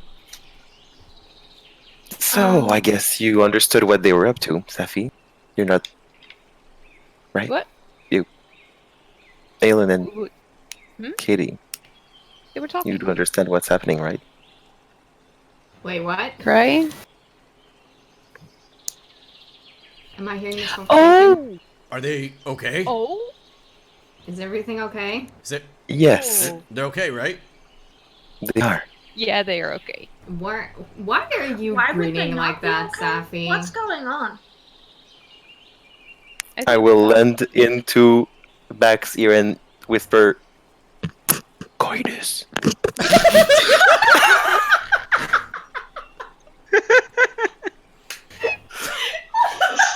I'm just sitting there like... Oh boy. Oh my god. What? Max will look very confused. I need to know. Val, you get an inspiration token. Oh, yes. Right. Dango, I know you apparently already know who everybody is, but this is Safi and Of course. Cecilia and Safi. Belisra. Belisra. This is Dango. He's been very nice and has taken us in for the Oh, yeah, he night. seems very nice and, very active, too. You gotta stay active, you know. Well, Have we I had hibernate. my bath at this point, or am I still... Yeah, we'll say you've Thank had you. your baths just Okay. for sake of, I... you know, not Well, having to too, roleplay a please. bath. Thanks. Thank you. Let's Swamp get that. boobies. Yes, nice. All right, everybody's had their bath. He's like, hey, you guys, mi casa es su casa. So you guys Oh can. my god, you speak Elvish? Yeah, I mean a little bit, but that's about it. But I mean, you guys are welcome. You know, anytime you want. I cannot believe that the sacred are here in my house. It's unbelievable. I'm so thankful. I have my mouth full of vegetables. Yep. Mm-hmm. Sacred? Yes, I mean, you're literally on the walls of our temples, you know? Like, That is true, we so are. That doesn't come very often, so I don't know, it's just really nice to find I have been approached by Utao, so I suppose I am sacred. Yeah, absolutely. I wouldn't think any other way. You guys are the Foretold. Are we You the know? Foretold or the Sacred? All of the above, I guess. All I of don't it? know. Damn. The sacred foretold? The sacred Foretold, for sure, if I that's what you suppose. want. You guys are Okay. weird. Anyways, is, you guys are... This looks amazing, Dango. You put yourself through so much work. It's nothing really. It's just, you know... It some it stuff kind of I- reminds me of home a little. My parents really love to cook, and Yeah, well, it's been this is the first time in a very long time I've had like a Yeah. family meal. So this is really nice. you, It's been the first You time can- you in a can- long you can- time I you can didn't think- make the food. you can thank my wife. She taught me how to make all these meals. So and without her, Where is she? I'd be... Huh? Where is she? Yeah, can we thank her in person? Well, she's not around. She's not around anymore. Oh, I'm so sorry. It's okay. I mean, like I said, without her, you wouldn't have this food. Am I right? So, there's always something to be thankful for. What Oh, happened thank you. if you want to tell? It's a bit of a soft spot. Okay. What happened? But, you're the foretold. You're the foretold. So you tell me, yeah. I'll tell you. So, I mean, it's only fair. Well, a long time ago, not that long ago, about 5 or 6 years ago, well, you see that painting up there on the wall. That's me, and my wife. Her name was Shira. She, and I had a litter of children, lots. We had a lot of children. Many of them around the same age. We had triplets, and then twins, and then another set of triplets. So, Whoa. yeah. Holy shit. Yeah. Is that a lot? I mean, I'm a good dad. I'm a good dad. Either way, we had a lot of kids. Hard worker. Yeah, I guess you could say that. We were probably in a position that was not. We weren't smart to bring kids into this world, if you will. It was hard. It was hard living where we lived. Our clan was, well, most of them were orcs. We were the half-orcs of the clan.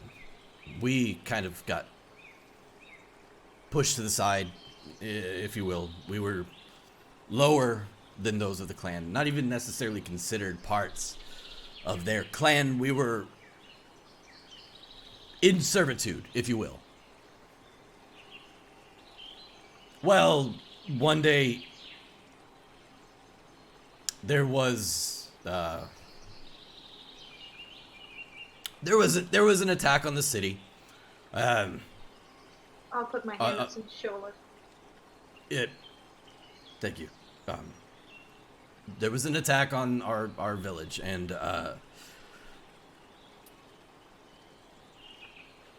I was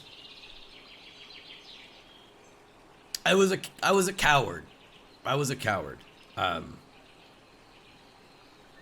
I tried to run towards my children's tents, but they were blocked. They were blocked off. They had already. It seemed a lot of the tents were already on fire, or under attack, and really it was just my wife and I running at that point through the jungle, and she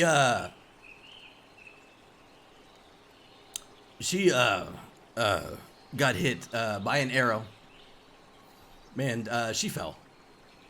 And so I had nothing to do but run. All I could do was run. But I was a coward and ran as far as I could, and ended up in this, I don't know, the ruins of a city. Cecilia, do you want to interrupt, or you want to wait to the end? It's up to you. I want to inside check him. Okay, yeah, insight check. Go for it. And he says, I got to the city, and as I did, Dirty 20. it was at my... He is the most sincere person you probably ever met. Oh, wow. I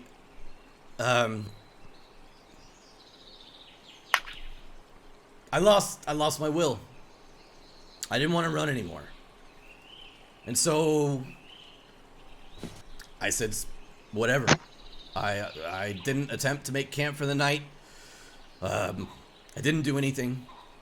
I just sat there, in the middle of the road, abandoned, next to a burning building. Fell asleep. I knew I was being chased. I knew that was the end. But I woke up, and I was here. I don't know what to tell you. I was here, and they welcomed me in with open arms, without question. I told them about my family. I told them about what happened. They gave me this house. They set me up in this large home in case, for some reason or somehow, my kids or my wife made it to the city and came back one day. Why would you be a coward for running into your family? Well, Self-preservation I ran is from the them. most powerful instinct there is. I I don't think you should blame yourself. I should have fought, but my wife and myself, she was pulling on me to run, and I wanted to run, and I wanted to stay, and the fear in my wife's eyes, it turned me away, and I couldn't bear to see her fall as well, so we just I put ran. my hand on top of his hand. We see no cowards here. My story is 1 in a million. 100 people have probably gone through this. It's just your average everyday bandit raid in a camp. You know, that's happens every day here in the jungle. You don't need to try to make your pain smaller for us. It's okay. But maybe, just maybe, we've been sent here by fate to relieve you of this guilt you have. Because choosing your fights is a father's instinct. Your human side talks there, I believe. You had more consciousness and wisdom of what was happening and the priorities of that moment. Retreating is strategic, not cowardice. You made a good choice there. I suppose you could believe the 7 who was prophetized to tell you what you did was good. Are you really going to work that in everything you say, Val? As long as it's needed, yes. Today is the first day in the rest of your life. You'll live it well. Or the last. And decisions. I mean, yeah. Val. Madam Melissa, I of course don't deny Melissa. every word that you say. It hangs heavy on me, and I totally and completely understand, but protection over my children, my life shouldn't have come first, and I'll forever regret not going back, whether we talk about it now or later. It's just something that it hangs on me. I understand. But felt maybe by talking about it a little bit, making you realize things that you didn't realize on your own. Everyone grow over their life, their perceptions, and their interests change. I mean that leaving, that did not make you a coward. You do not have to have this hang on yourself. Because this will not help you to move forward. This will not help you build the rest of your life. Learn from your experience and your mistakes and build a brighter future. It's Because in the darkness of our past lies the answer to our future. Again, I believe you, and I feel you, and it's been about 5 years. So I've come to accept that they've passed on. You know, I made some decisions in the past, and Cecilia, you got some? Yes, I'd like to see if I see any similarities between Bat and him. in like visual similarities? Yes. Yeah, Like- absolutely. So You can racist. see the I- tusks. You can see Yeah, the tusks. but You can see the off-colored skin. You see the Is it- tusks. You see the off-colored Is it skin. like do they look alike like two people of one race would look alike, or do they have like a familiarity? yeah, like oh. Oh, no. You Family. don't see a family familiarity. You just Okay, see... no, that's what the entire Discord channel is about right now. So I It's needed either to bone ask. him or he's your father. Yes, there's no in between. It's not either or. All of the above. Yes, see the no- answer is just yes. You see no family resemblance. You see Okay. a racial resemblance, but no family Yeah. resemblance. Okay. He is a That's- different colored skin color than she is. He looks like aged in the eyes. He has like he doesn't have like a sunken face. He has a very square jaw, while Bax's jaw is very narrow, almost human-like, more human-like than orc, and his is definitely Okay. more orc than human. So that's all I needed to know. And he'll be like, it's been 5 years. I'm over it, and I've come to the exception that, you know what? I'm housing the spoken ones. You have delivered to me something that's of celebrity status. I can't tell you how insane this is right now to even be talking to you. So thank you. Thank You're you. welcome. Do you want some secrets that you could tell people, like inside knowledge that you know of me? You know what? No, I don't really like secrets. Of course I want secrets. Okay. When I was little, I used to have a toy that was a potato.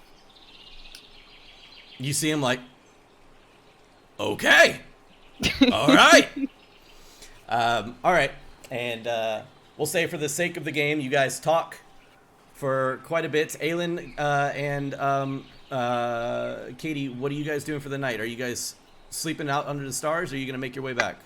Yeah, well, like to set the scene, we're like on the side of the water bank. Yeah. And Aelin has just put his bedroll just under them, and they're like just lying next to each other, while just Aelin's like pointing out constellations and telling like, oh, and that one is the alchemist, and he's like, and he's just explaining some random ass stuff while just Katie's And just and then 30 minutes into his like description, he'll like look to the side and see she's fallen asleep with a smile on her.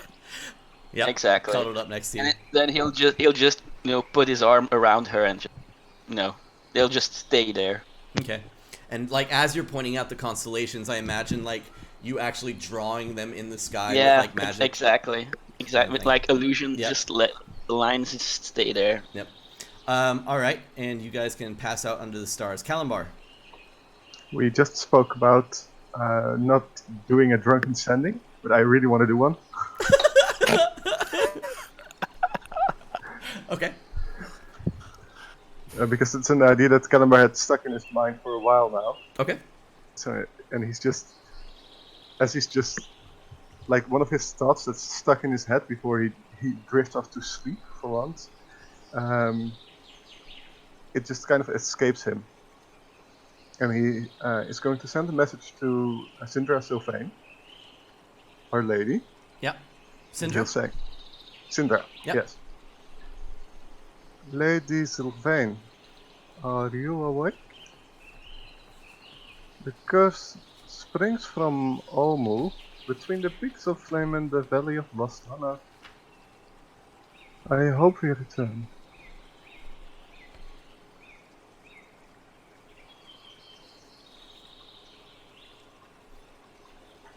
You hear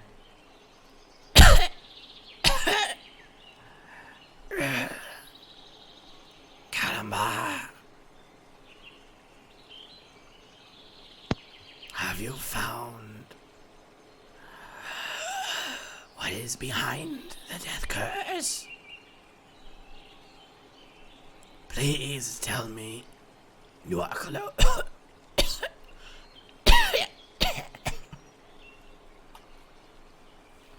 That's what you hear.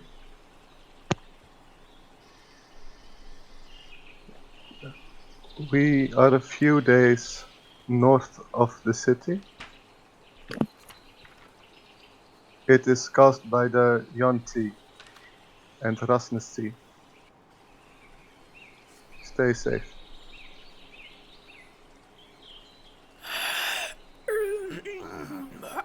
I do not have much more time left. Please, hurry.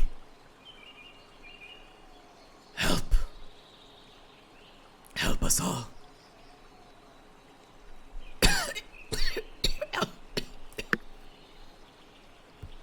That's all you hear.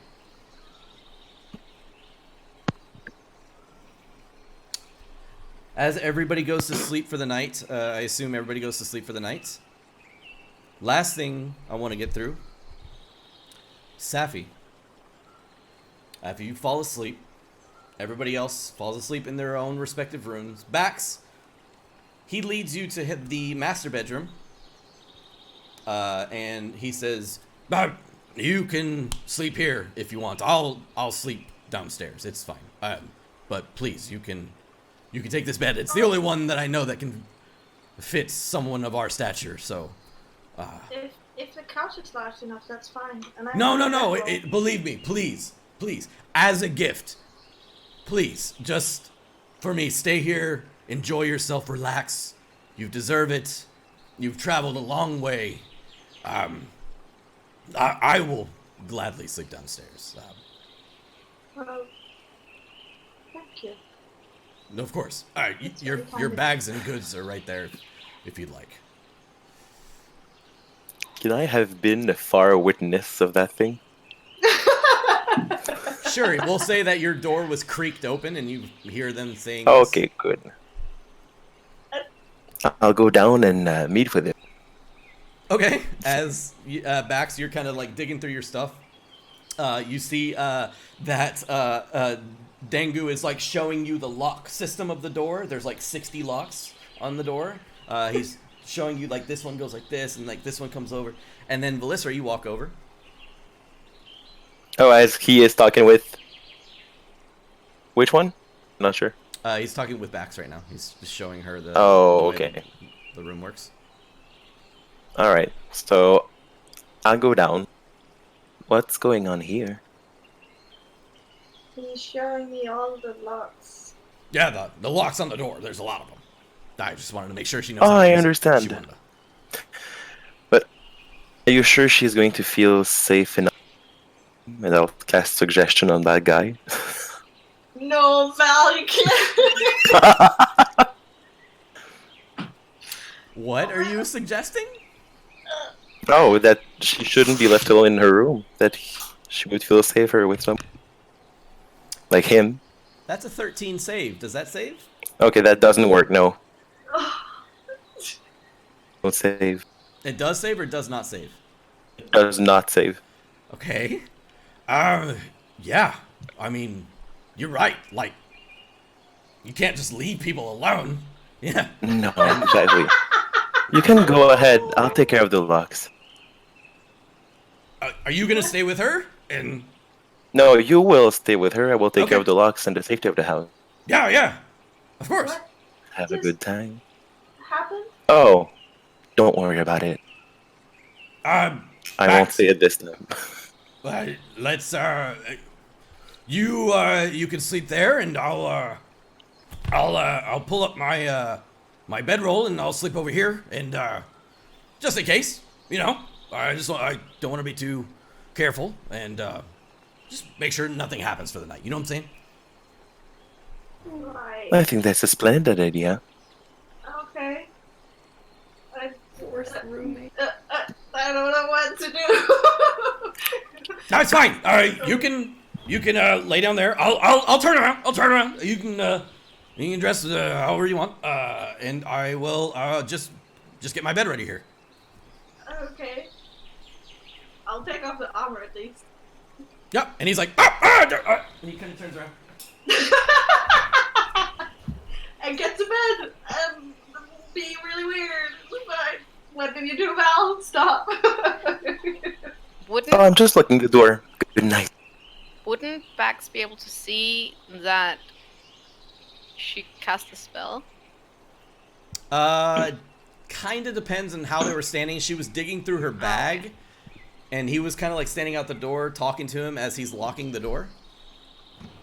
And suggestion is just verbal, so I just have to suggest something to someone. Oh, well, there And you they go go. with it. So, Yeah, then yeah. I wouldn't notice. I have like the worst. Okay. So, yeah, he's gonna chill out and sleep with you tonight. Well, sleep in your room at least. You gotta And pass an 11. Technically, it's not a spell because it says racial ability. Yeah. It's So true. it kind of is, but not. All right. So as I was saying, as everybody lays down to go to sleep, Safi, you find yourself oddly fitting this bed, like Baby Bear finding it just right. But you fall asleep, and you find yourself suddenly awoken. But you're still laying down, and you're horizontal, and your arms are laid out like this and kind of hanging down below you, and your legs kind of limp, and you're laying down, almost as if being lifted or hoisted by like a belt on your waist, and you're just hanging. And you find yourself lying in a cloud of fog, but every darkness consumes you from all angles, and the fog is just rolling over your face. And you look around, and you go to move, and you cannot move. You find you just can't move. Your muscles don't work, and you're floating. And the darkness begins to get darker and darker. And suddenly, from around your waist, comes a hand, and another hand, and another hand, and another arm crossing over your body, and another arm, and a hand reaching onto your face, and they begin to pull you down into the darkness, further and further and further. And the hand crossing your face allows you to see out of one eye, and you get pulled, and you struggle and you move and you can't find it, and you feel like you can't breathe. But suddenly, light breaks above you. The hands continue to pull down, but you see a hand that is white, almost shining of light, begin to reach down towards you. And you find that your arms, one of them can move just enough to where you reach up from the darkness and grab onto the hand. And the hand pulls on you. The hand's gripping and pulling at your face, pulling and stretching your skin and pulling away from you, completely tearing and ripping at you, but not, tearing and scarring you. But you get pulled up out of what seems like water. Whoosh. And as you get pulled up, you are in nothingness. It is but clouds. And standing in front of you, you can see what looks like armor-plated legs, an armor-plated codpiece and waist and chest piece, and a beautifully decorated arm of gold inlaid silver armor looking at you. And you look up towards its face, and as you look up towards its face, it's nothing but a globe of light. You cannot see past it. It burns your eyes to the point of you having to look away for a second, and you go to look up again. And as you go to look up again, it's gone. And you fall again into the darkness. And that's where we'll end today's session. Very nice. Nice. Very cool. Oh man, Wow. the whiplash of this episode. Yeah, it was crazy. It was so nice.